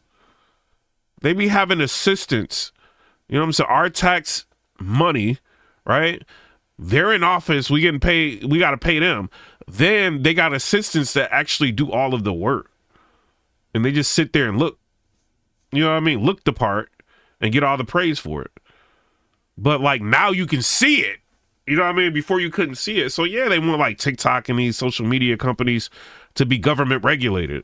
So you don't see it, because the more we see it, the less trustful we are in the government and the less likely we are to listen to them with anything. You know what I mean? So social media is a problem for a lot of these, like, politics. That's what John Kerry was talking about. Like, to get the message out to Americans is becoming more difficult because, you know, they are, you know, distrustful of the government. Freedom. And like with Joe Biden, all of the negatives that we've seen about him, all of the just the insanity that we've seen with Joe Biden, right? We never would have known if this wasn't the new internet era. We might read a little bit about it and be like, oh, well, you know, but you wouldn't really know. Now you can just see it, like how he doesn't care about y'all. Like, you could see it, like them working against you, and they, you know what I mean? And indeed, to take my life. Just a few months ago in a beautiful Pennsylvania field, an assassin's bullet ripped through my ear. But I felt then, and believe even more so now, that for a reason, I was saved by God to make... You got to think about this too with Trump, right? The DOJ weaponized against him to make sure he wasn't elected, right? Then he had an assassin come in and try to take him out. And people want to say, oh, well, that was made up. I mean, there's people that there's somebody that passed away. So assassin, take him out. He understands exactly where his position is. He knows that there's people who want to get rid of him, but he is not about to allow his grandkids or his kids to live in a country that is ran like, you know what I'm saying? Like a crazy cartel. Like, he not about to let that. He's going to save America and put his life on the line for it. And I got respect for him for that. He's super rich. This dude don't have to do this. He got Mar-a-Lago. He got billions of dollars in the bank. Look at his wife, married to a supermodel. Like, he could just chill, do movie appearances whenever he feels like it. He decides to get back into politics, deal with the stress of this to try to fix this country. And he brought $1 trillion back to the country in less than a week. And people don't like him. That's the crazy thing about people, right? It's like the TDS, Trump derangement syndrome. People are so loony. Try to take him out. But he's actually the one trying to help, like JFK, right? People say, oh, that was the only president, because JFK couldn't be bought, right? He couldn't be bought. That's a problem. JFK was about business. What did they do to him? It's like when you get a real president, let them be a president. Why y'all be trying to take out real presidents? And we living in a lifetime right now. If you literally alive during the most unprecedented president in the world. I've never seen a president have the Department of Justice weaponize it. They tried to lock him up, destroy all of his businesses, and he's a felon, right? Destroy all of his businesses, all of that, right? And he became the president. By overwhelming majority, a clean sweep. This is insane. You won't, like, your kids are gonna be learning about him. Like, what? And you're literally living through this right now. In his first week, he did more for the country than Biden has done in 4 years in 1 week. Why do you not like this man?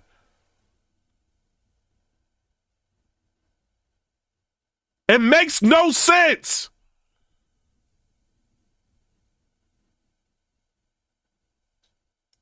America great again.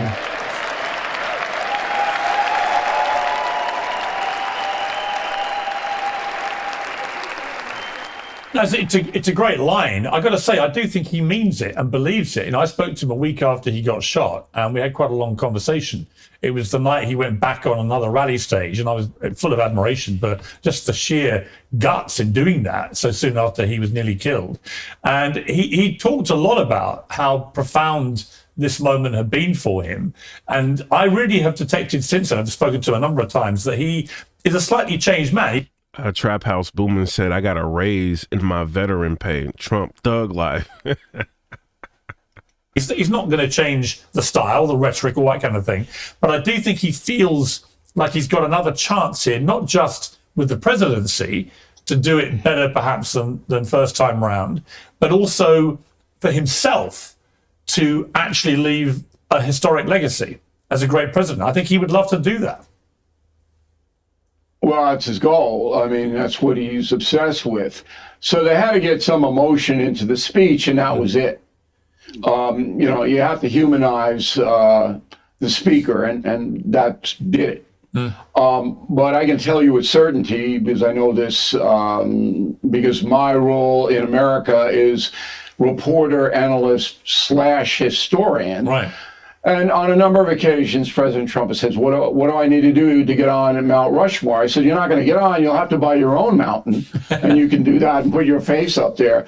But if you want to be in that crew, the top of the charts for presidents, you have to fulfill your campaign promises. Yeah. You have to bring sanity back and get this woke stuff. And you'll notice he did the gender thing today. Yeah. People underestimate around the world how pernicious this woke DEI stuff has been on regular Americans, the folks, I call them. Yeah.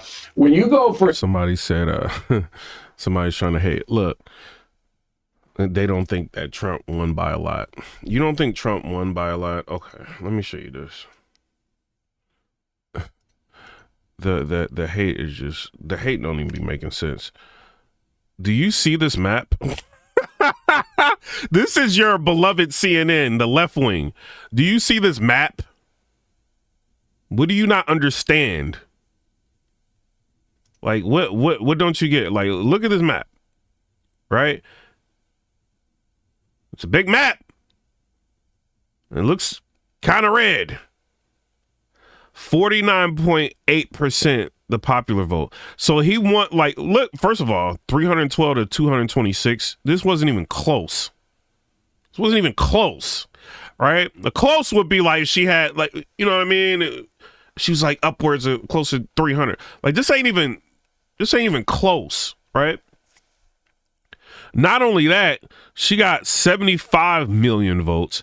He got 77 million votes. She got 75 million, 19,000, right? He got 77,303,568. He destroyed her. He destroyed her. She got destroyed. It wasn't even close.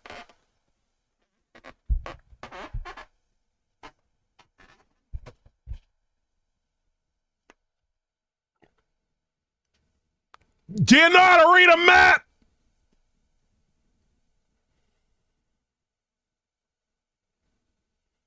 What you mean? You don't think 2 million votes is a lot?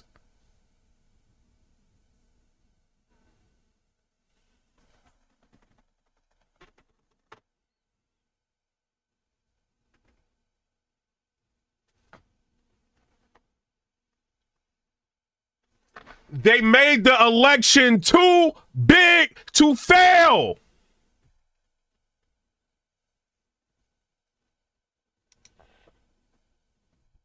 That's why I couldn't be stolen.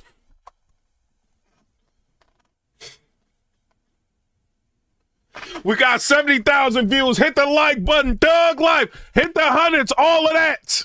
For a job interview or for college admissions, and you're being judged on the color of your skin. That's what happened to African Americans at one time in our history. That is happening to Caucasian Americans now. The fury of that has been underreported, underanalyzed in this country. And Trump knows that. And he's obviously making a very, very strong statement, like, I'm going to stop this unfairness. So I don't know whether Donald Trump's going to succeed in the next 4 years. He has a pathway. He made a oblique reference to the Biden administration defending foreign borders, i.e. Ukraine, but failing to defend American borders. Yeah. That is huge. Yeah. And it's not that hard to stop it. It isn't that hard to stop it. And Trump has got Mexico now. He's got them. They can't fight him. They have to do exactly what he says. Panama. Or the tariffs are going to hit. You do what I say or you're going to get hit with tariffs. Point blank, period.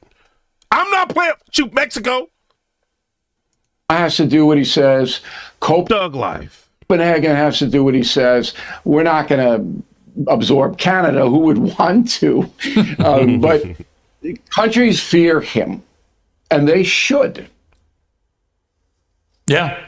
Do you think, Bill, finally, that when we look back in 4 years' time, Trump wants to have that legacy that we just discussed? Do you think he will achieve it? Do you think we could be talking in 4 years' time as Trump? You know, you're the perfect person to ask with all the books you've done. Has he got it in him, do you think, to become a truly great American president? He's already been a great president before. I thought he was amazing. I think he inherited the Barack Obama economy in his first 100 days. I think he maintained it. I don't think interest rates went crazy. I think the only time he really went into the deficit is when COVID hit. Like, so a lot of countries did that. So I think overall, I think he did an amazing job. Possible is I think he can do it again. Say, because there are going to be so many new things that arrive that no one is anticipating, particularly in a technological range with this AI business. China is. Hold on. He said Trump issues threat to Gavin Newsom. Let me see this. See two things in Los Angeles. Hold on, let me fast forward. President funding. To say about that, and Trump did. See two things in Los Angeles: voter ID, so that the people have a chance to vote, and I want to see the water be released and come down into Los Angeles and throughout the state. Those are the two things. After that, I will be the greatest president that California has ever seen. I want the water to come. This is very dangerous. You know why? Because a lot of people voted for him in Cali. If he can do something to fix this, he can eventually turn California red. They are terrified of that. When that fire hit and it hit the Palisades, those are where all the influencers are. Millions and tens of millions and 20 million plus followers on Instagram and all of that. The millionaires. That's why Biden was like, the federal government, we gonna help fix the Palisades. Everything we covering, right? Because they don't want to lose that influence. Him, and there's like a water issue in California. If he can figure out how to help them fix it, first of all, Gavin Newsom is going to be the problem, right? The governor, liberal, wants to open up the floodgates, let everybody flood into California, get rid of voter ID, do everything anti-Trump. Gavin Newsom is the problem. But if he can figure out a way to help them get the water in there that starts fixing some of the issues, people are going to see that and more people are going to vote for him. And California is going to have a major problem. So Gavin Newsom is going to do anything that he can to probably try to, behind the scenes, stop Trump from helping. And then just say, oh, well, we've been asking Trump for help. We've been asking. But really, behind the scenes, he could be trying to stop Trump from helping. Because we're already seeing unprecedented things that this dude is doing within a week. He hit North Carolina. He talked about California. He brought $1 trillion into our economy, right? He brought $1 trillion America, right? He brought $1 trillion in. He got everybody on board to work for him. He's talking to different people trying to talk down the war. All of this, the executive order signing them left and right. Within a week, less than a week, he doing all of this. And if he can do something with California, y'all ain't never gonna be blue again. If they see what he can do, like, bruh. Come down to Los Angeles and also go out to all the farmland that's barren and dry. They have land that they say is the equivalent of the land in Iowa, which is about as good as there is anywhere on earth. The problem is it's artificial because they artificially stop the water from going onto the land. Okay, so that's Adam S. said, how did he bring $1 trillion in? You just seen Saudi Arabia. We talked about it earlier. They brought $600 billion in investment in America. You just seen he did on the White House website. He just did a speech, and then he had another guy said that he's investing $500 billion into America. So it's like that's like $1 trillion, ain't it? It's like over $1 trillion. So like he's bringing in a lot of money and investments in America. He said he was going to do it, and he's doing it. One of the biggest problems that we've had is like, oh, our tax money is going to help other countries, and we doing all of this, and the Saudis, the Emirates, everybody's living good. But what about America? Well, they got to start paying up. What did he say? We're doing like an external service. Like, we're going to start taxing people. We're going to start doing, like, they want to invest into America because it's cheaper to pay $600 billion than him to start hitting everybody with tariffs. And then over a long period of time, they're going to pay way more net. So let's just give him 600 billion. Maybe he gonna cool off with the tariffs and all of that. We good. Our oil, everything is good. You already like tried to like take away the electric vehicle mandate. So that's gonna help us like continue to sell oil and stuff like that. So let's just give him 600 billion. Shut him up, right? So we don't get hit with tariffs on him. It's a lot that he's doing. Shout out to Trump. President Trump on his way to North Carolina, and I'll show you guys clips of that in a bit here. But getting back to California, he's spot on. It is a simple kindergarten way of explaining. And the sanctuary city crackdown. Man, I'm rocking with Trump, bro. Thug life. Get mad. Get mad. The issue, but let me give you the actual details. The California residents did pass $2.5 billion bond to build new dams and reservoirs. It hasn't happened. That was all the way back in 2014. Secondly, the reason why it hasn't happened is because of red tape, bureaucracy, environmentalists, overregulation. Okay, that is a problem of California. And also, when you combine that with managing vegetation, which was around the Pacific Palisades, that is dry, not trim, it just inflames the issue even more. So when you put all those things together, Trump is spot on. We need to manage our water more. We need to expand the California aqueduct, which is at near capacity at this point, a very old water system. That's amazing. However, the media is not going to talk about that. They're going to continue to label everything that Trump says as misinformation. And that's exactly what Gavin Newsom did late last night when he responded to the story that Trump will be visiting. David said Trump presents strength. Kit said, where is the generals during this embarrassment? Please call them. Yeah.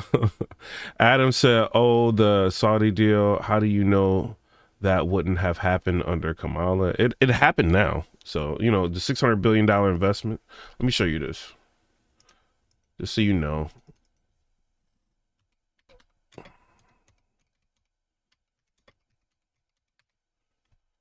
It's on the AP News. Let's see. Let me show you.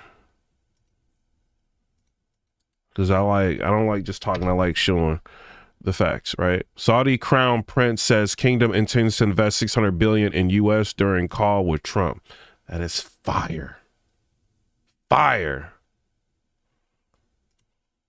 And then a lot of things that Trump is saying is false. Watch. I think it's incredibly important that people know the truth, because it's very damaging when people believe such misinformation. And I don't mean it in a malign sense. Maybe the president just doesn't know that there's not a spigot that can be turned to solve all the water problems that he alleges exist that don't exist as it relates to the state water system here in Southern California. So we're less than 24 hours. I would like to see Gavin Newsom and Trump sit down and figure out a way to try to get the water into the area.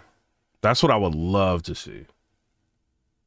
You know what I mean? Not the political, like, I want to see them come to a resolution to help the California people. That's what I want to see. Away from his visit. You're saying you haven't had any contact with the White House at all? Well, I haven't. I'm grateful, though, that he took our invitation to heart, and that he will be here tomorrow. It's my understanding. I look forward to being there on the tarmac to thank the president, welcome him, and we're making sure that all the resources he needs for a successful briefing are provided to him. There's no limit to the resources we'll provide for that briefing. And as I say, grateful that he appears to be coming up. Now, for the people in the back, you have to understand, Gavin Newsom will never trash the environmentalists that have had a chokehold on him during his entire governorship. Okay, he's not going to throw them under the bus. We know that. He's also not going to throw PG&E and SCE under the bus either, because they've been funding his campaigns as well. So who is he really? I do want to give an applause for Devori Darkins. He's been doing very good. He's got 791,000 subscribers. We've watched him go from 300,000 up to 700,000 in less than 5 months. He did it. He's been doing really good, keeping everybody informed of what's been going on, information on the left and the right. So shout out to Devori Darkins. Subscribe to his channel. We're going to hit the like button. going to blame? Well, the only person he can blame is either local leadership or Donald Trump. And that's what you're going to continue to see for him. And that's why Trump doesn't even take his calls, because he doesn't respect him as a leader. I find it so interesting how someone like Trump can smile and laugh with a Chuck Schumer, a Joe Biden, but he won't take Gavin Newsom's calls. I mean, I think that says everything, right? And that's why his answer to this question about when was the last time he spoke to President Trump, it just will blow your mind. Clarity, when is the last time you talked to Donald Trump, either telephonically or in? I reached out to him right before he left the White House, December for January 6th, and it was the first time I didn't get an immediate return phone call. I probably talked to him on a consistent basis every week or 2 weeks throughout most of his presidency, at least in my tenure. That was the last time. That was the last time. Yeah, and I reached out to him after his election and before this incident. And so I continued to try to reach out. And I think you know this well. I have a lot of relationships in the Trump world, a lot of relationships of trust. I communicate with a lot of folks around him, folks that have his ear and influence. So I don't want, this is a sideshow. All right, so that's what Gavin Newsom had to say.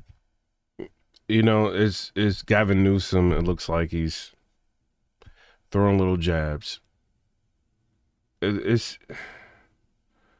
I wish he would try to just figure out a way to work with Trump, to figure out the best possible solution to deal with this for the future, instead of doing that. Because the political rhetoric going, the left not helping the right, you know what I mean? Like that, the people are the main concern. You know what I mean? Like, let's make sure they get everything that they need, all the resources they need, and bring this to a close. We know he doesn't have any credibility, and part of the reason is because he hasn't. David said in the comment section, subscriber said Gavin Newsom is having a complete meltdown. Oh man. Proven that he could take care of the basics as a governor: homelessness, the high-speed rail, forest management, fire management. Why is it that California residents are paying all? Shout out to Texas Lil, said he subscribed. Shout out to you. Paul Warner said, yes, sir, but he'll all about him and it shows. We talking about Gavin Newsom's all about him and it shows. Somebody said Newsom just worried about his own skin. He's got to worry about getting reelected. Gavin Newsom. So, his base, he doesn't want his base to turn against him. So this is where politics starts to really interfere with things. You know what I mean? So you got a commenter saying that he's trying to save his skin, and he's not really lying. You know what I mean? But it's you got people who are distressed right now that you need to figure out a solution for. And federal aid is very vital and important. So it's you don't want to make this a big political issue, but then if the left sees Gavin Newsom's playing a little bit too cool with the right, like Mayor Eric Adams in New York, they may not support him all like that. All-time high electricity costs because he sold us out to PG&E and SCE. And then now you have the Pacific Palisades fire and that whole disaster. I mean, he's politically done at this point. All right, so at this point, he gets on Air Force One. He lands in Fletcher, North Carolina, and he sits down and has an... And you got to think, so when Gavin Newsom, back in 2022 in November, he went against Brian Daly, right? The popular vote, Gavin Newsom got 6,470,000 votes. And then his opponent got 4,462,000 votes, right? So he's really a little bit over 2 million votes he won by. But if his base decides, you know what I mean, to start not supporting him, that could be an issue for him. That's not super close, but it's, you can get 2 million votes like that. You know what I mean? Depending on who's supporting you. Disaster briefing about North Carolina. And he has some interesting words for FEMA. Order on FEMA, getting rid of it. Can you say more about signing an executive order to get rid of FEMA, please? FEMA has been a very big disappointment. They cost a tremendous amount of money. It's very bureaucratic, and it's very slow. Other than that, we're very happy with them. Okay, and I think when there's a problem with the state, I think that problem should be taken care of by the state. That's what we have states for. They take care of problems, and a governor can handle something. Shout out to Trump, but as far as like California, I don't live there. We see the politics, how it plays out on different news companies and stuff like that, but it looks like he's just not willing to play ball with anything that the right has to offer. I think some California citizens and residents are getting tired of it. Like, because I'm in Nashville, Tennessee, and they're flooding here from California. The problem is that when people come from California, they come to Tennessee, they want to vote like they voted in California. That's like the dangers when you get people like migrating to your area, like from different states. If they come from a liberal state, they tend to vote the same way. It may take years before they change the way that they vote. And then they can end up coming here like messing up your government. You know, like, and you left that government in California for a reason. You probably didn't like the politics. You probably thought like the prices were too high. You're getting taxed too much. You know, you probably didn't like, you got to watch how much electricity you use, how much water you use. And so you probably didn't like stuff like that.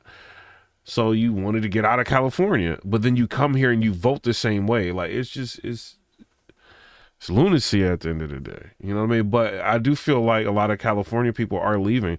They're not just coming to Nashville, Tennessee. They're going to Texas. You know, you see a lot of people buying homes in Texas. You can get a nice quality home in Texas for way less money than you can in California.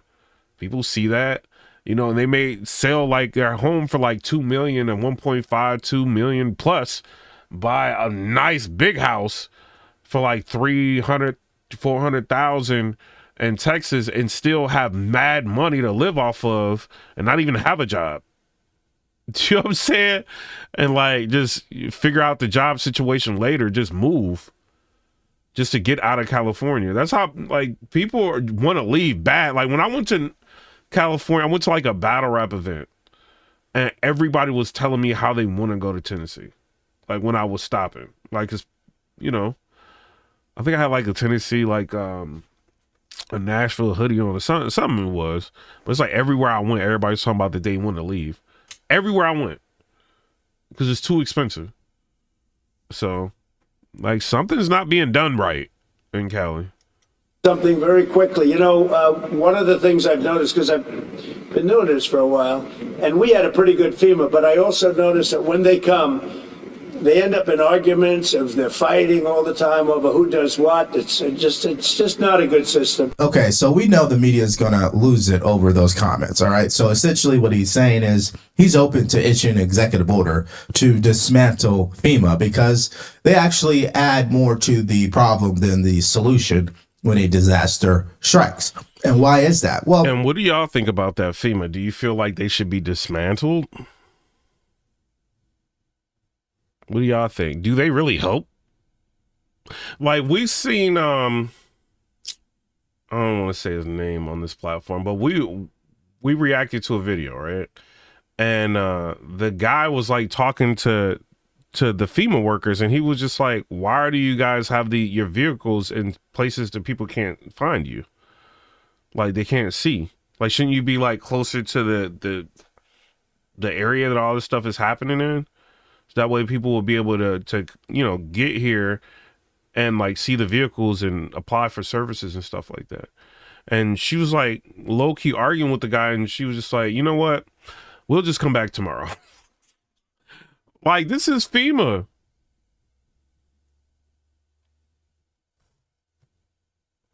I don't know, man. Like, are they efficient or no? When I served in, should they be overhauled? I think they should be overhauled. I think there should be new rules for it. The military, it was similar, meaning you have too many people that have to say yes. You have too many chiefs and not enough Indians, if you guys understand the... Moss said they have too much power. Jacqueline said, even if they suck, can't they fix it? and he's got all kinds of people in there trying to fix stuff now. Yeah, they're trying. And then Pig says waste of tax money. It can be used more efficiently at the local level. The analogy there. Okay, so we're not the only ones that believe that FEMA needs to be reformed and that conditions should be attached to disaster aid for states who continue to prove that they're not willing to change their policies. Now, here's the former FEMA administrator agreeing with Trump on this particular issue. I also wanted to get your thoughts, Craig, on Trump threatening to withhold federal aid to California unless the state adopts voter ID laws and changes its water policy.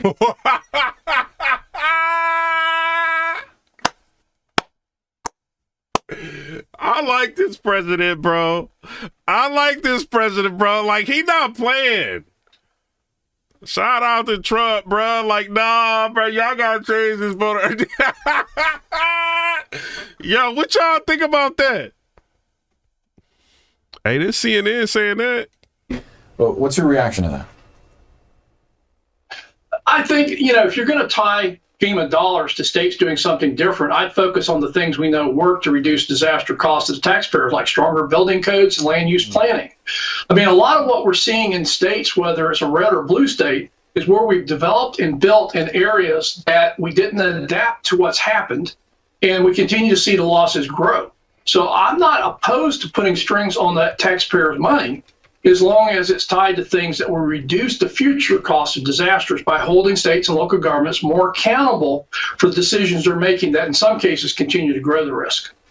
That seems to make sense. Now, of course, I'm going to show you an example of the media's initial reaction to this. Yo, let me show y'all something, bro. ENA News, political. Hold on, let me show y'all this. This is crazy. President Trump said Friday he is considering abolishing the Federal Emergency Management Agency and giving states full control over disaster recovery with federal cash. I think we're going to recommend that FEMA go away. Trump told reporter at Asheville Regional Airport in Western North Carolina before he toured areas that were devastated by Hurricane Helene in September. I'll sign an executive order to begin the process of reforming FEMA or getting rid of FEMA, Trump said. I think FEMA's no good. FEMA has turned out to be a disaster and a very big disappointment, Trump added. And to be real, like when government gets involved in things,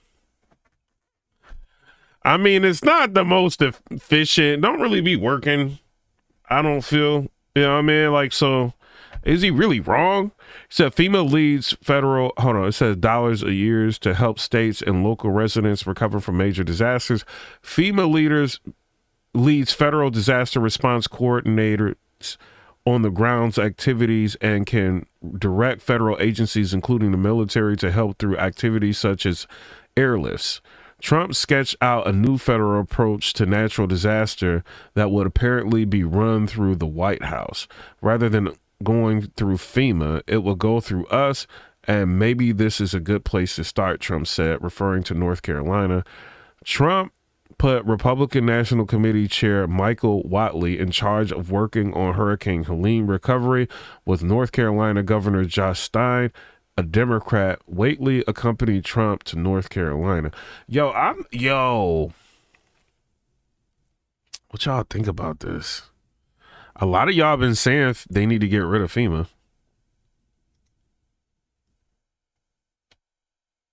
So I think it'll be overhauled or get rid of it. And then he said that he would like to give the powers back to the, have the White House, like, direct everything from there.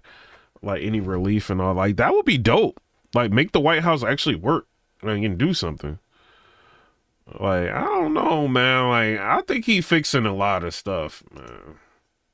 Because now what they're doing is they're going back to the famous rhetoric, Project 2025. Trump wants to get rid of the entire government and make it in his image, which there has to be some level of truth to that, because if FEMA is failing American citizens and that's their purpose in life, we should relook at that program and reform it and change it around. I don't see the problem with that, but I guess CNN doesn't see it that way. Well, look, the state's taking care of a disaster. That may be one thing, but states obviously cannot afford to take care of them themselves. But Dana, what this is, the bigger picture here is just one more example of, in the Trump administration, the dismantling of government agencies. I mean, this has long been a discussion by many conservatives. It was, the very pages of Project 2025, sort of dismantling and shrinking of FEMA and other agencies. So this is very much a real conversation that many would like to have. The question is, what would that actually do in a practical matter? Okay, well, let's just use common sense. It should be on the state governors to respond to a disaster, and they should be prepared. They should be competent, like a Ron DeSantis of Florida. First of all, shout out to Ron DeSantis.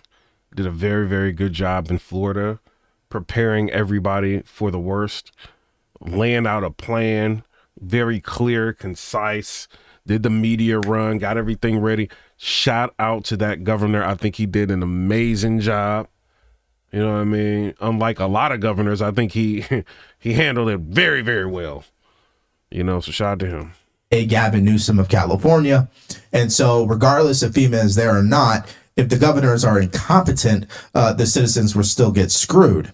Now, what's worse is when your governor is incompetent or the leadership is caught off guard, like in North Carolina, and FEMA is incompetent. It's all bad at that point. So I don't see the issue with having that debate, but the media is going to try to turn this into something that is truly not. And that is just exercising common sense about how these programs are managed and the fact that maybe they're doing more damage than actually helping American citizens. Now, Trump also had some funny comments, because I want to make you laugh here. Here's what he said about Adam Schiff, because we know he is the congressman out of California. And so here's what he said. Senator Schiff joined him on this trip and he was too busy. Are you disappointed? I don't know. I was told that Schiff was going to travel with us to California. I wasn't thrilled, to be honest with you. And I saw him last night on television. It looks like he got hit with a baseball bat or something. What happened to him? Something happened to him. It looked like he got hit. It looked like he got beat around. But I'll ask Caroline to find out what happened to him. No, if he wanted to come out, I would have done that. But I don't know. Somebody said that he wanted to come on the plane, but I think he's staying back for the votes. There's some pretty good votes going on. All right. So I thought that was actually funny, because if you have seen the clip of Adam Schiff on TV last night, you would actually think the same. But let's get back to a more serious matter. So he's now at the actual or one of the sites where I'll let y'all watch the rest of that. Let's go here.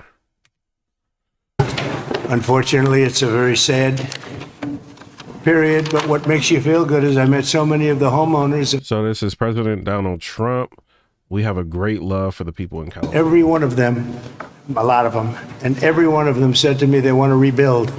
I said, will you go elsewhere? No. It wasn't even like a question. They love the area. They love the people. It's like a family. It's incredible, actually, when you see some things like that. We just left North Carolina, and we had just a similar type of disaster. It was water instead of fire, but boy, that water did damage like I've never seen before. And then you come here and you see this. But the people are so amazing, and your fire department was so beautiful. Every one of them is in perfect physical shape. I said, what do you guys do? They have very high standards, I could tell you. And we took pictures with all of them, but very nicely they gave us a little helmet. And I said, you wear this, huh? That's amazing how many places he just hit in like the past 3 days. It's crazy. Is this real? And they said, wife by his side. Yeah, I said, it's awfully heavy. You have to be very strong to wear that. But that's the original, right? So it's pretty good. But I just want to thank everybody. We're going to be with you. Your governor met us at the plane, and we had a good talk, very, very positive talk. We have to work together to get this really worked out. I don't think you can realize how rough it is, how devastating it is until you see it.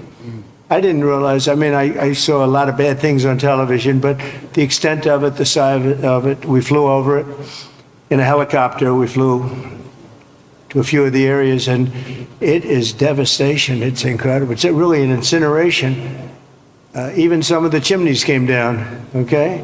when you have the chimneys come down, you know that's pretty hot stuff, and a lot of them were down. That was a bad sign, too. But I just want to commiserate, and we're going to celebrate. We'll be back to celebrate one day soon, I hope soon. The federal government standing behind you, 100%.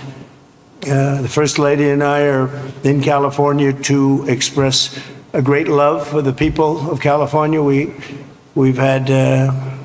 I've had great support always in California. We did very well recently, as you know. I think this is big. What do y'all think about that? I think like him just showing face, right? One of the things that Biden gets a lot of criticism for is he's nowhere to be found when things are happening.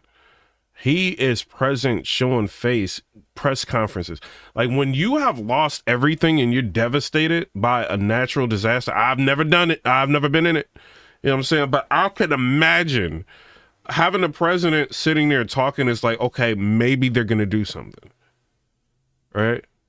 Maybe something can get done because we have a president that's actively like trying to be involved in fixing this. It gives you a sigh of relief.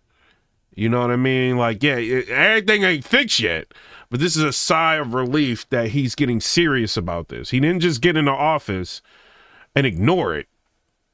He's serious. Him and his wife is here. You know what I mean? Like, and they're in line, like they're working with the fire department. Like the fire department may need like more aid, more money. You know what I'm saying? And this is the gift horse right here with the money. Because remember, they were defunded. The mayor had defunded them. So, you know, it's a lot of things at play here, man. Like I'm rocking with Trump. I like the way he's handling things. Relatively speaking, at least I can say, and it's been amazing. Yeah, Insight of the Ages is a subscriber on here said Trump is hustling hard. Biden was missing. I have property in California, not too far away, actually, right up the road in Palos Verdes, a big property. And I've always loved it. I've always loved being here. But we have to grieve for the 28 Californians who have tragically perished. And sadly, you're going to be finding more. And that's going to be very sad because I know.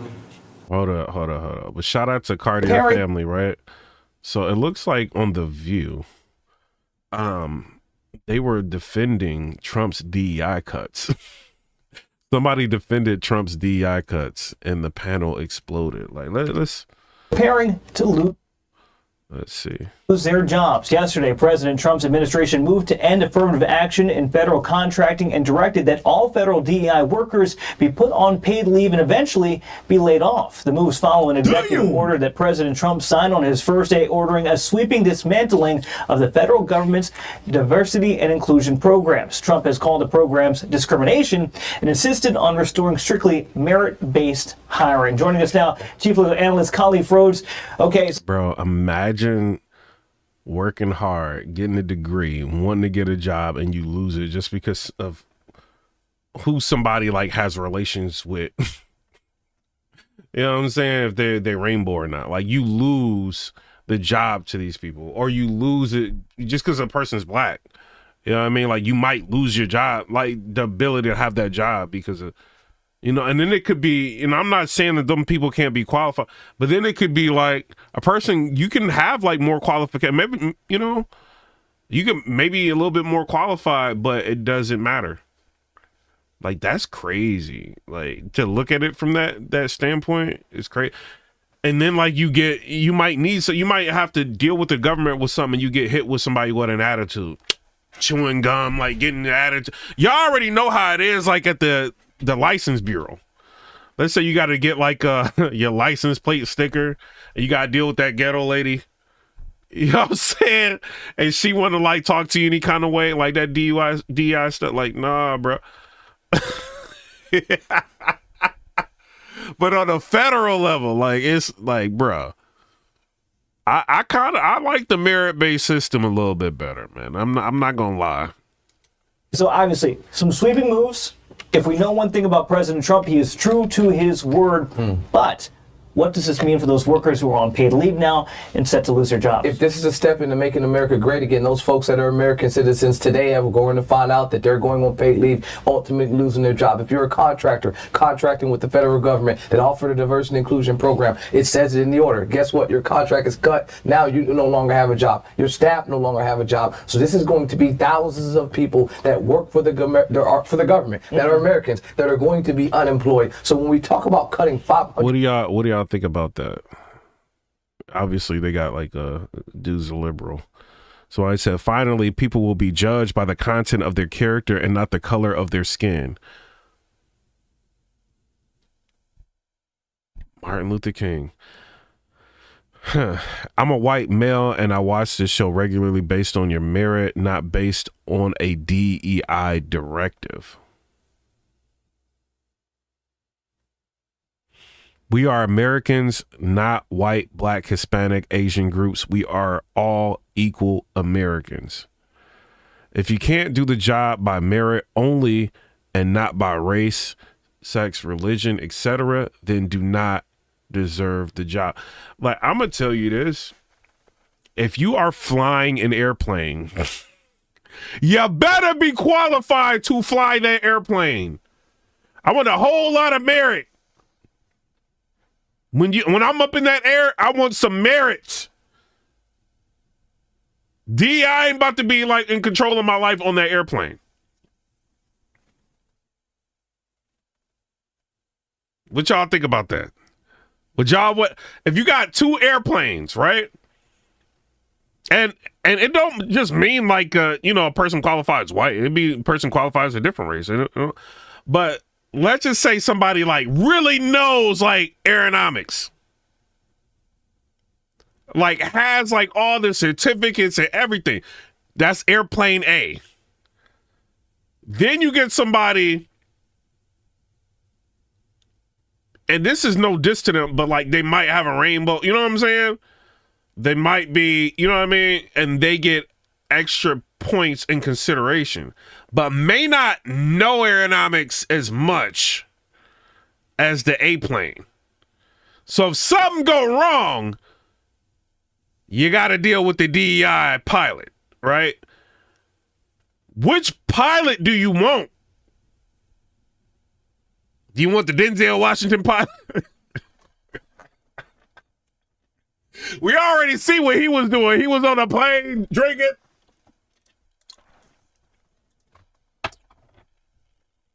Seen that movie? What was it called?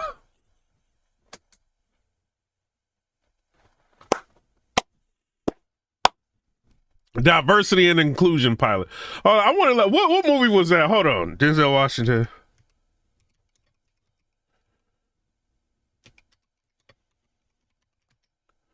Flight. It was called Flight. All right. Do you want the A pilot that knows everything, or you want the If y'all see that movie, y'all know what I'm talking about. Or you want the Denzel Washington pilot? What y'all want? You know what I'm saying? But Denzel Washington kind of knew his stuff to get that plane landed. You know what I'm saying? So we ain't gonna use him for, you know what I'm saying? But what y'all want? I want somebody that know they stuff.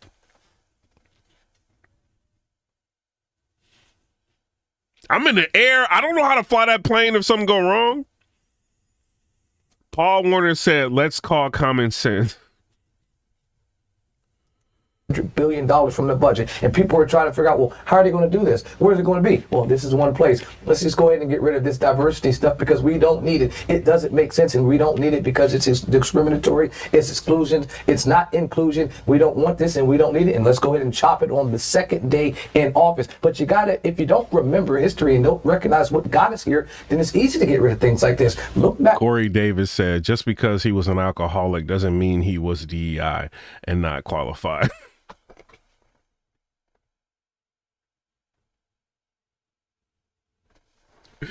Yo, y'all crazy. To Lyndon Johnson, he signed the executive order in 1965. Why? Because we had a number of civil rights issues that were happening in the country. There was a push to understand that we needed to have a diverse work base that reflected what our country and our community looked like. And so he pushed forward these efforts, and Trump today is signing away, I should say yesterday, signing away all of those years, 1965 to today, signing away those years just in the swipe of a pen. If you know about Lyndon B. Johnson, you know he wasn't very kind to black folks. So anything that he signs, you should question, to me. And if you look at the stats, I was talking to somebody the other day who does not... Oh, they are woke.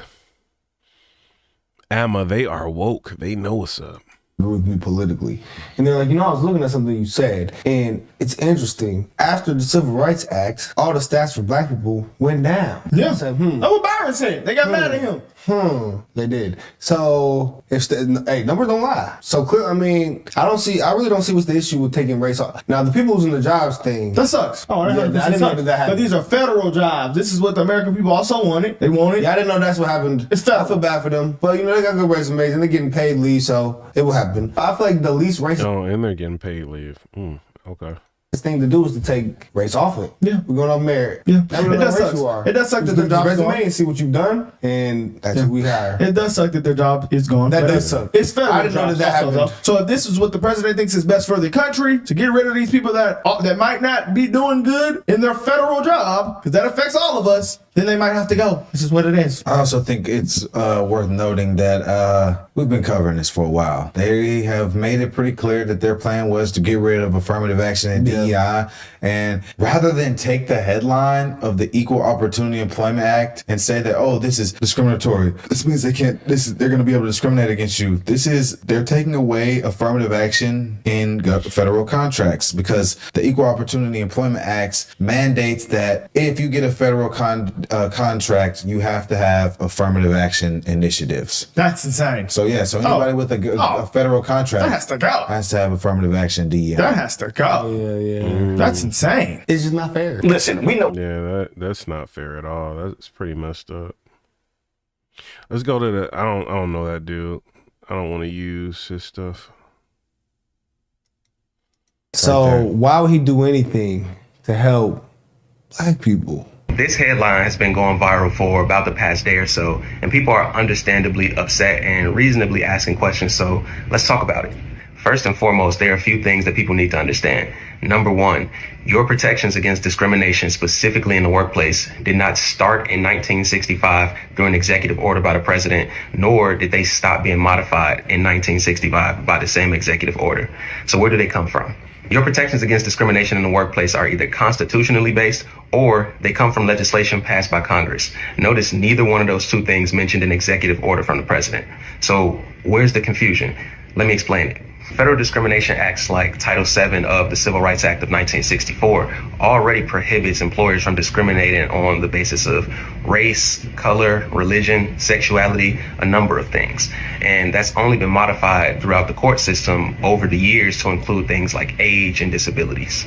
So if all of that came from the Constitution and federal discrimination acts passed by Congress, what did this executive order actually talk about? This executive order basically mandates that federal contractors and federal contractors only have to have affirmative action programs in place in order to keep their federal contracts. This doesn't mean that now that this is revoked, that these same companies can start going out and discriminating on who they choose to and not to hire, because that's federal law. That's part of the Constitution that has already been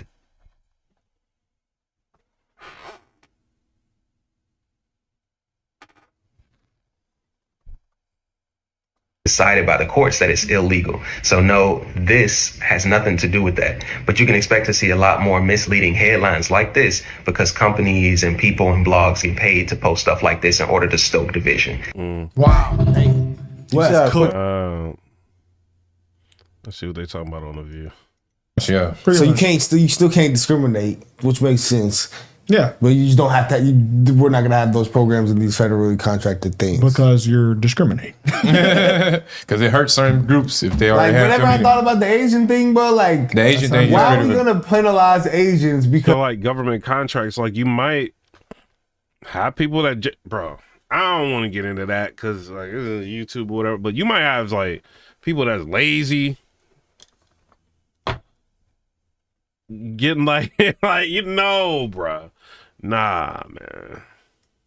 Because they're smart. Because they have they're better. They're they want to go to school. And it's harder for an Asian to go to Harvard than that's just facts. Damn. So, you said how much do I charge to do a public appearance? You have to hit me on Twitter. Why you gotta say a nigga? Because it is. Wow. So I'm sorry. Then a black man, black woman, then a black human, then a colored person, whatever. But dude, like, that's just not fair. That's not fair. If just like now the NBA is all black, if Harvard is all Asian, damn it, then that's what it is. That's what you love to do. They be saying bad words. I'm trying to fast forward until they okay.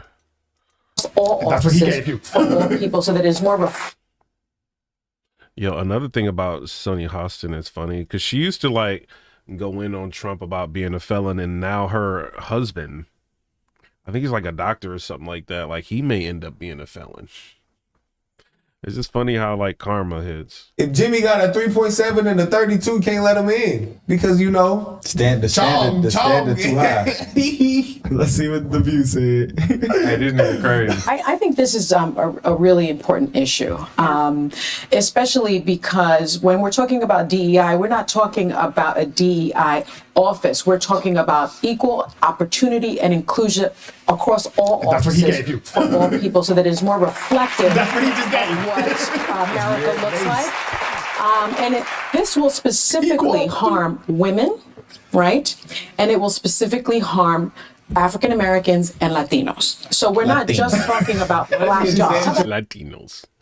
But it's interesting to see how the Democrats spin this like narrative and pump fear to the people. Moss said he one of those accident lawyers, so you know he guilty.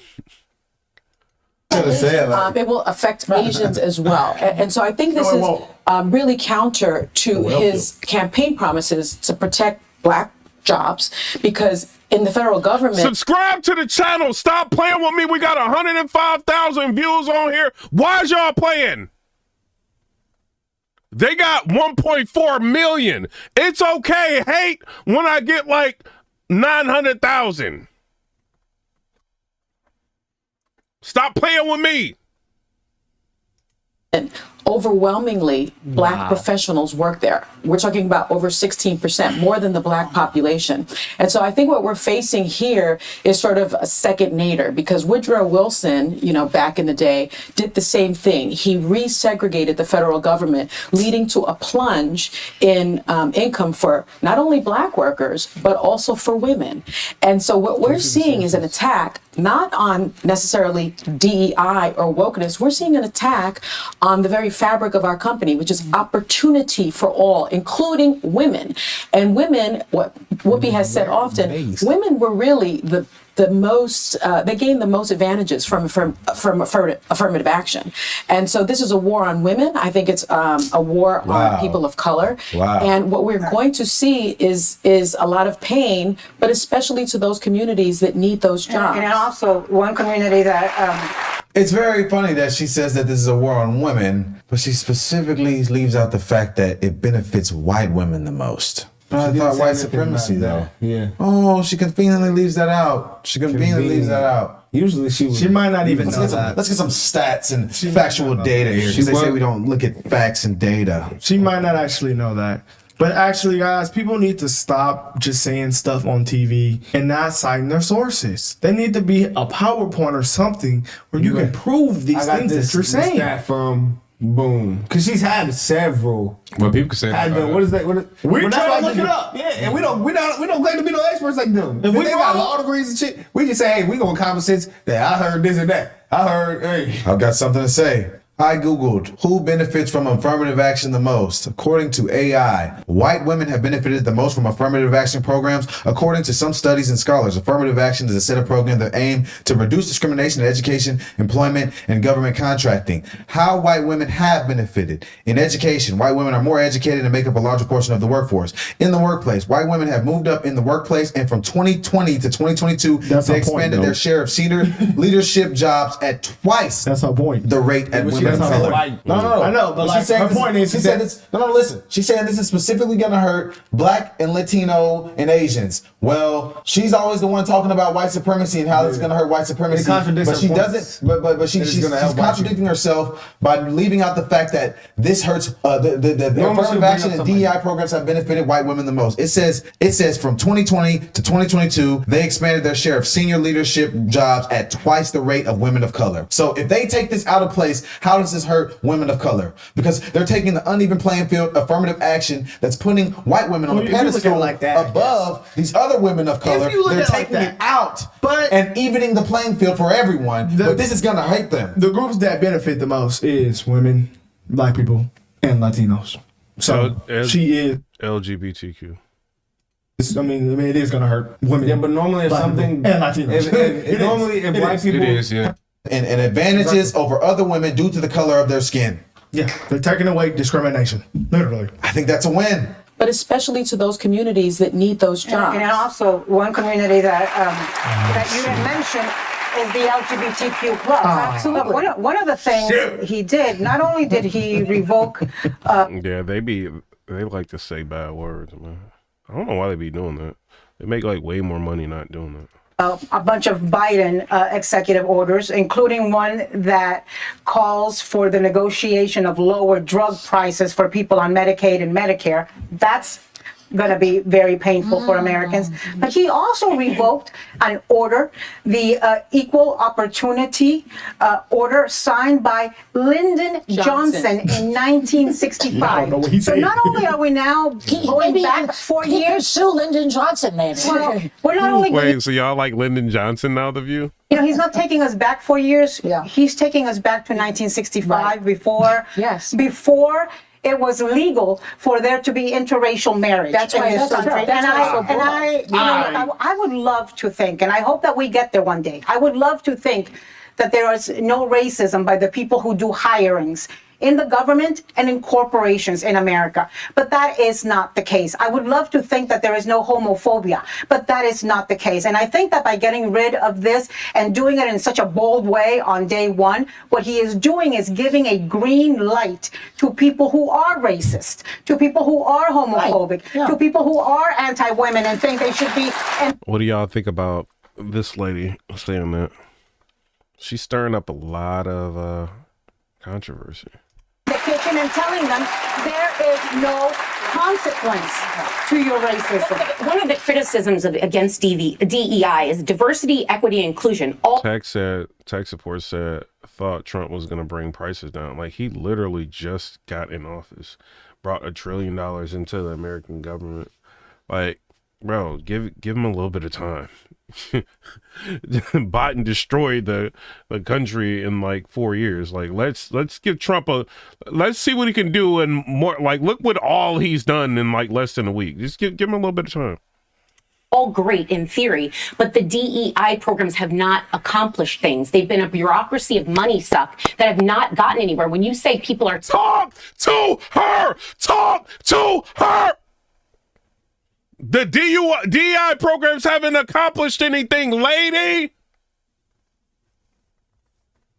There is no consequence to your racism. One of the criticisms against DEI is diversity, equity, and inclusion. All great in theory, but the DEI programs have not accomplished things. They've been a bureaucracy of money suck that have not gotten anywhere. When you say people are threatened, what do you think the removal of DEI is going to do to those people? Because a lot of this is... I can tell you that, because the removal of DEI actually at this point in time, they're not going to fire people. Yeah, they wouldn't fire the people who are departments hired of DEI. under. Well, they're not. They're not only going to put them on paid leave. They put the DEI people. officers. But what I'm saying is all the people that work. But they also stopped this thing. These. She just ate. Ridiculous. They cut her off. She ate her up, bro.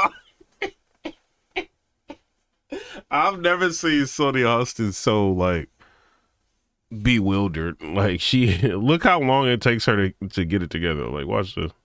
The departments of DEI. Well, they're not only going to put them on paid leave. They put the DEI officers. But what I'm saying is all the people that work. But they also stopped this thing. These. She just ate. Ridiculous. They cut her off. Executive orders. What they are doing is also eliminating the protections for discrimination in awarding government contracts. And to be clear, that is going to hurt women. That is going to hurt. But I believe in the spirit of this, which is DEI has action that supports Let her talk. Stoney Liston? Hostin?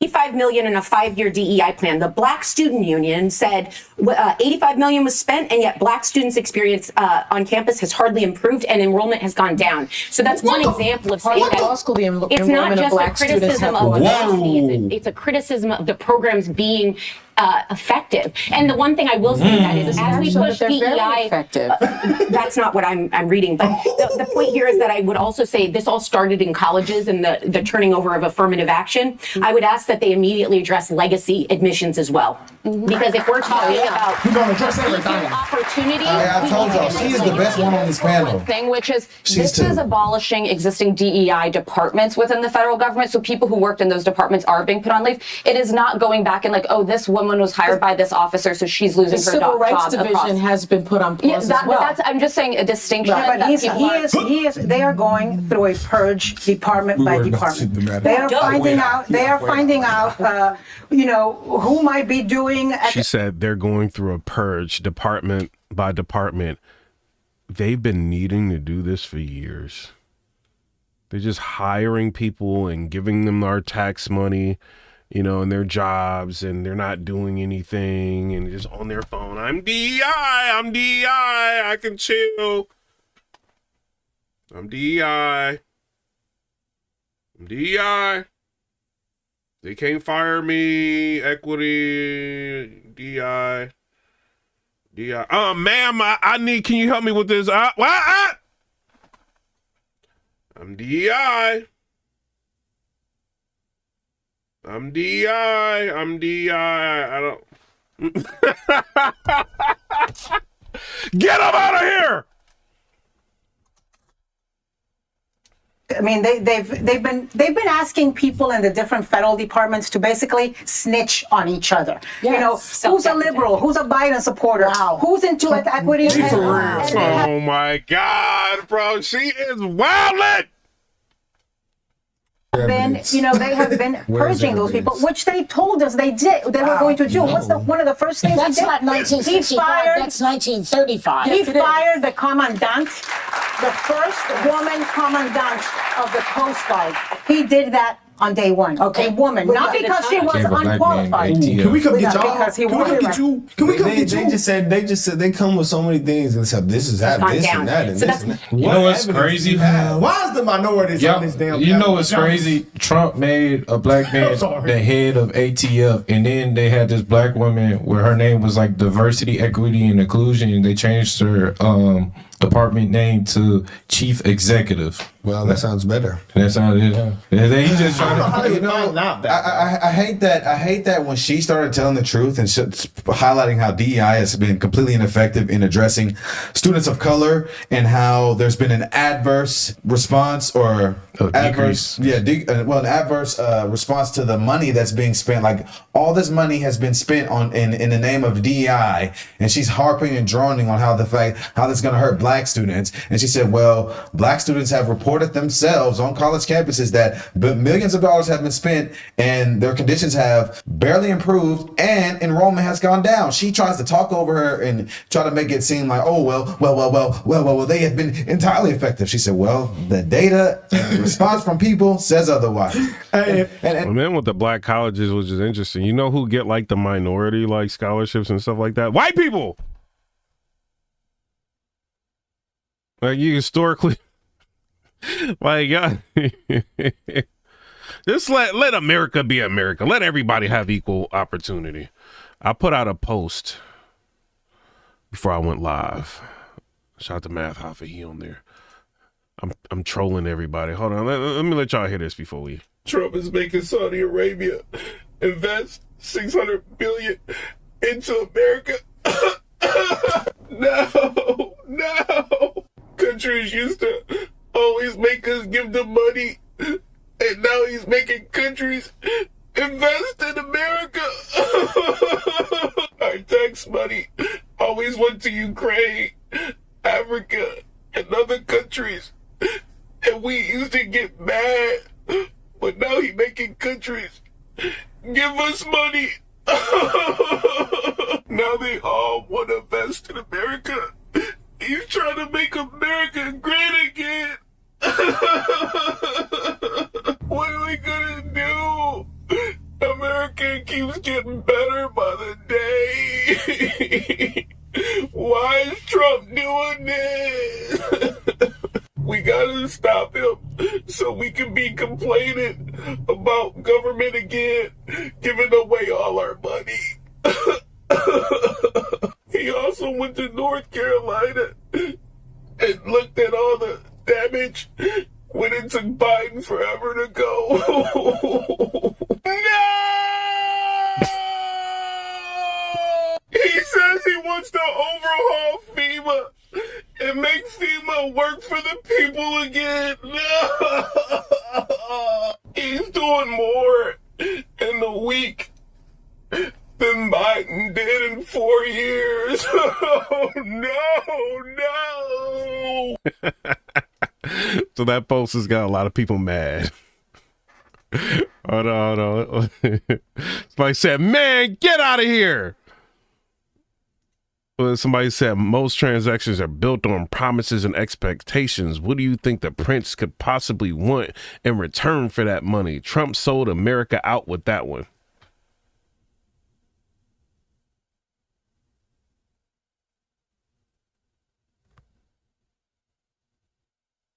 Average Americans won't see a dime. Laugh my A word out.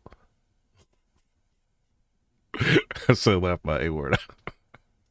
They mad, bro. Somebody, I can't believe he made a shift into politics. This is weird. Like, y'all. And another thing, sorry. Why do they need LGBTQ protections for federal contracts? I mean, there's already things in place that says you can't discriminate against people due to their gender, race, ideology, religion. So, like, I'm lost at the fact that you need a protection in the name of your sexuality. I personally believe that in the workplace, we shouldn't even know your sexuality. We're here to work. That should not even be coming up. That should be completely irrelevant. We're here to do a job and do a task to make money. Why do I need to know where you're sticking your private parts? Yeah, I shouldn't be knowing. I'm gonna be real. That's facts. After seeing the people that Joe Biden put in position, it was a lot of black people. And, you know, stuff wasn't going too well in the country. The American people say, then you got to go ahead and wipe out who was ever hired and start it over. That's just what it is. Joe Biden put in a lot of people. When every time I look up somebody, there go another black. There go another black. There go another black he hired. He continues to do it. So, you know, hey, that's a problem. The American people said it was a problem. They voted for it, and there it is. I don't know what y'all crying for. Yeah, I mean, the American people voted in mass for this. I mean, we're starting to see the effects of all the promises. I mean, they vowed to end DEI and affirmative action. The statistics have shown there's money being spent, and there's not a good result. Did the Supreme Court vote against it? They did. Yeah, affirmative action. Yeah, they did. So what the they did, that was the first step. That was the first step. The biggest cold. He said, Clarence said, these niggas so stupid. Like, this is literally discrimination. Okay, I can't watch them because they like to, you know, say them bad words. Well, President Trump's illegal immigration crackdown is off to a fast start. Fox News has learned that in a 33-hour period between Tuesday morning and Wednesday night, ICE agents arrested over 460 migrants, many with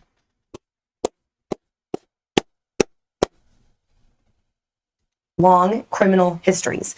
But these operations aren't just limited to Boston. They're taking place all over the country. Bill Malugin is getting an exclusive look at this massive, important operation in the sanctuary city of Boston. Live now to Bill.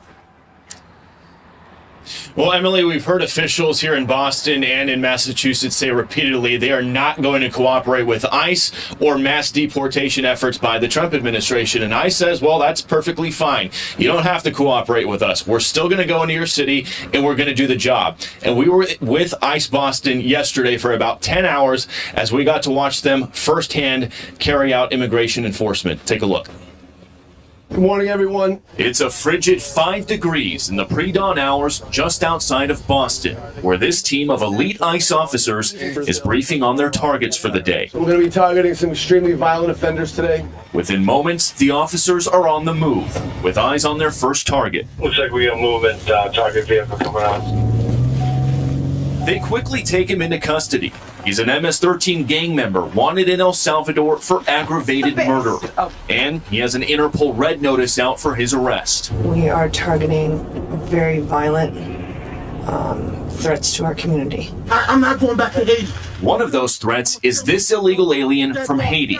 ICE says he's a gang member with 17 criminal convictions in recent years. Trump, you feel me? Yo, Biden forever, bro. Thank Obama for everything that he did for me, bro. Also, Obama's the reason why you hear committing all these crimes. He said, I'm not going back to Haiti. So there you are. Hold on. Wait. We got to back that up. Let me go up to the upper right-hand corner real quick because I need to read that of exactly what he's saying. An Interpol red notice out. Threats to our community. I'm not going back to Haiti. One of those threats is this illegal alien. Y'all want him like in your neighborhood? Now it's time. Committing all them crimes. I'm asking y'all.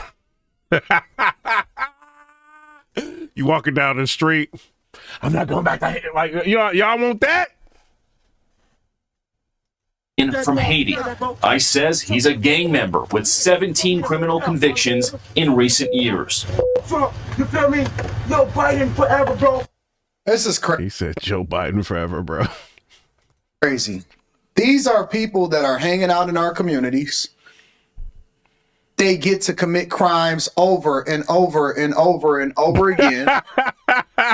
Claudia said he looks like a nice taxpayer. And then they just get released back to the general public to cause havoc again. And you know what the interesting thing about this whole situation is that they would lead you to believe, if you look at the marketing and social media and liberal thoughts, it would lead you to believe that, oh my God, this is so heartless, this is so bad. When in reality, when you get to really see it, and I'm glad that they're actually following the agents so that they can give us a real glimpse into what these agents have to deal with. Remember, these people are putting their lives on the line every single day to go and apprehend these people and to take care of business and get on top of things. And what we don't get to see, what we don't experience, is the fact that these monsters that are raping, killing, pillaging, they are bringing their cultures along with them. They are bringing their cultures with them. Whatever it was that they are. You know how on the Millionaire Morning Show, if you guys are not subscribed to the Millionaire Morning Show, you need to make sure you tap into the Patreon. We got Stock Club this weekend. It's going to be absolutely awesome. Do you know how I say it doesn't matter where you go, you still taking you with you? I say that when it comes to relationships.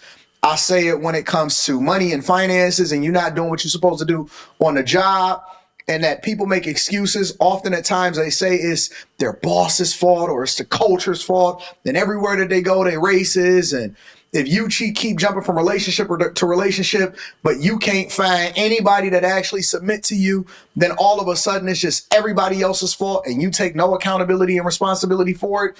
And I say, and I tell people on a regular basis, wherever you go, you take you with you. And so what we're experiencing here is a very similar situation where these immigrants and these people that are not doing what they're supposed to do, and they didn't do it in their countries, and they were monsters in their countries, and they got tattoos all over their faces, and they negative, and they probably did some of the most egregious crimes that were let out of jail, they were let out of prisons, and then they was brought over here into the United States of America. They then came and terrorized our communities.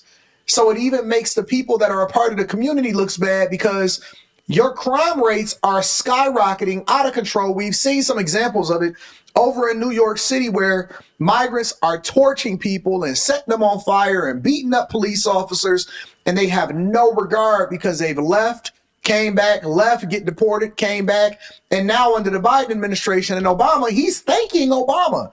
He's saying, that's crazy, bro. He said, Biden forever, bro. Trump, F you. Biden forever. Thank you, Obama, for everything that you've ever done for me. And this is the people that's walking around on the streets. But they will lead you to believe that Republicans are so evil, when in reality, Republicans are trying to protect you from the things that you don't even know exist. We don't know who these people are. We don't know nothing about them. We don't know their family history. We don't know nothing except for the fact that they getting arrested, they committing crimes, they raping, killing, pillaging, tearing up our communities, and then they come over here and they get released in these sanctuary cities. These blue cities are assisting criminals instead of holding them accountable. It's crazy, bro. Kind Bluey says, send them back.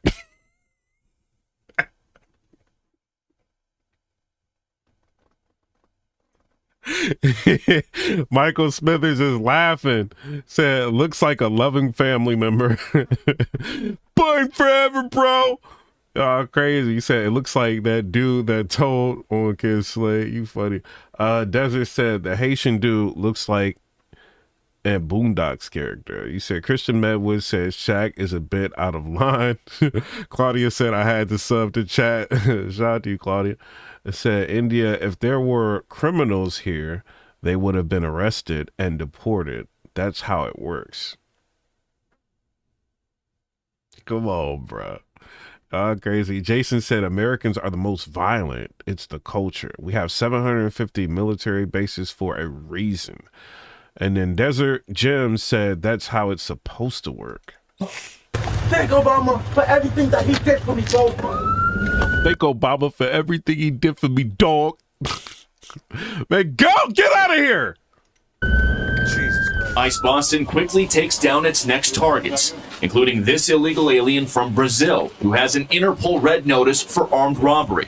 This Salvadoran illegal alien charged locally with rape and released by a sanctuary jurisdiction. And this Dominican illegal alien charged with assault with a deadly weapon and heroin trafficking.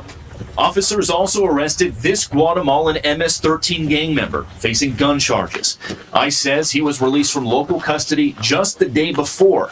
Their detainer request was ignored because of sanctuary policies. And in a sign of shifting priorities with the new Trump administration, this man, who was in the same apartment as the target, was also arrested after ICE determined he's also in the U.S. illegally. This is what ICE calls collateral. So you guys got your main target just now, but you got somebody else. What just happened? So our main target was released by a sanctuary jurisdiction, not honoring a detainer. That person was released back into the community, and when we went to go find him, he's with somebody else who was previously removed from the United States. So he's going to go today too. And that is exactly what Border Czar Tom Homan has warned would happen. When we find the bad guy, he's probably with others that are in the United States illegally. They may not be a criminal priority, but we're not walking away from them. ICE Boston says they will continue to go into sanctuary jurisdictions and do their job. Today was a good day. Today we took several significant public safety threats out of our communities. Unfortunately, a lot were released by sanctuary policies, but we're here to tell the Commonwealth and the rest of the country that we're going to find them whether they're released or not. And it's crazy. But shout out to everybody. Shout out to Anton Daniels. He's been working like diligently. I think we witnessed him get like 200,000 subscribers in like 3 months. 3 or 4 months. Shout out to him. You know what I mean? But shout out to everybody that's been watching, all the new subscribers. I think we got about 350, 400 subscribers today. I appreciate everybody for subscribing, chilling with me. Christian Medwick, I seen you in there. I seen you in there trolling. He said Fox News is really believable. Shout out to Christian Medwick, everybody. But we gonna be back. I'm gonna do I think I may have to do like a couple entertainment blogs before we get back into politics, like some battle rap and like probably like hip hop news, and then get back into politics. But shout out to everybody. I'm out. Come rate, subscribe.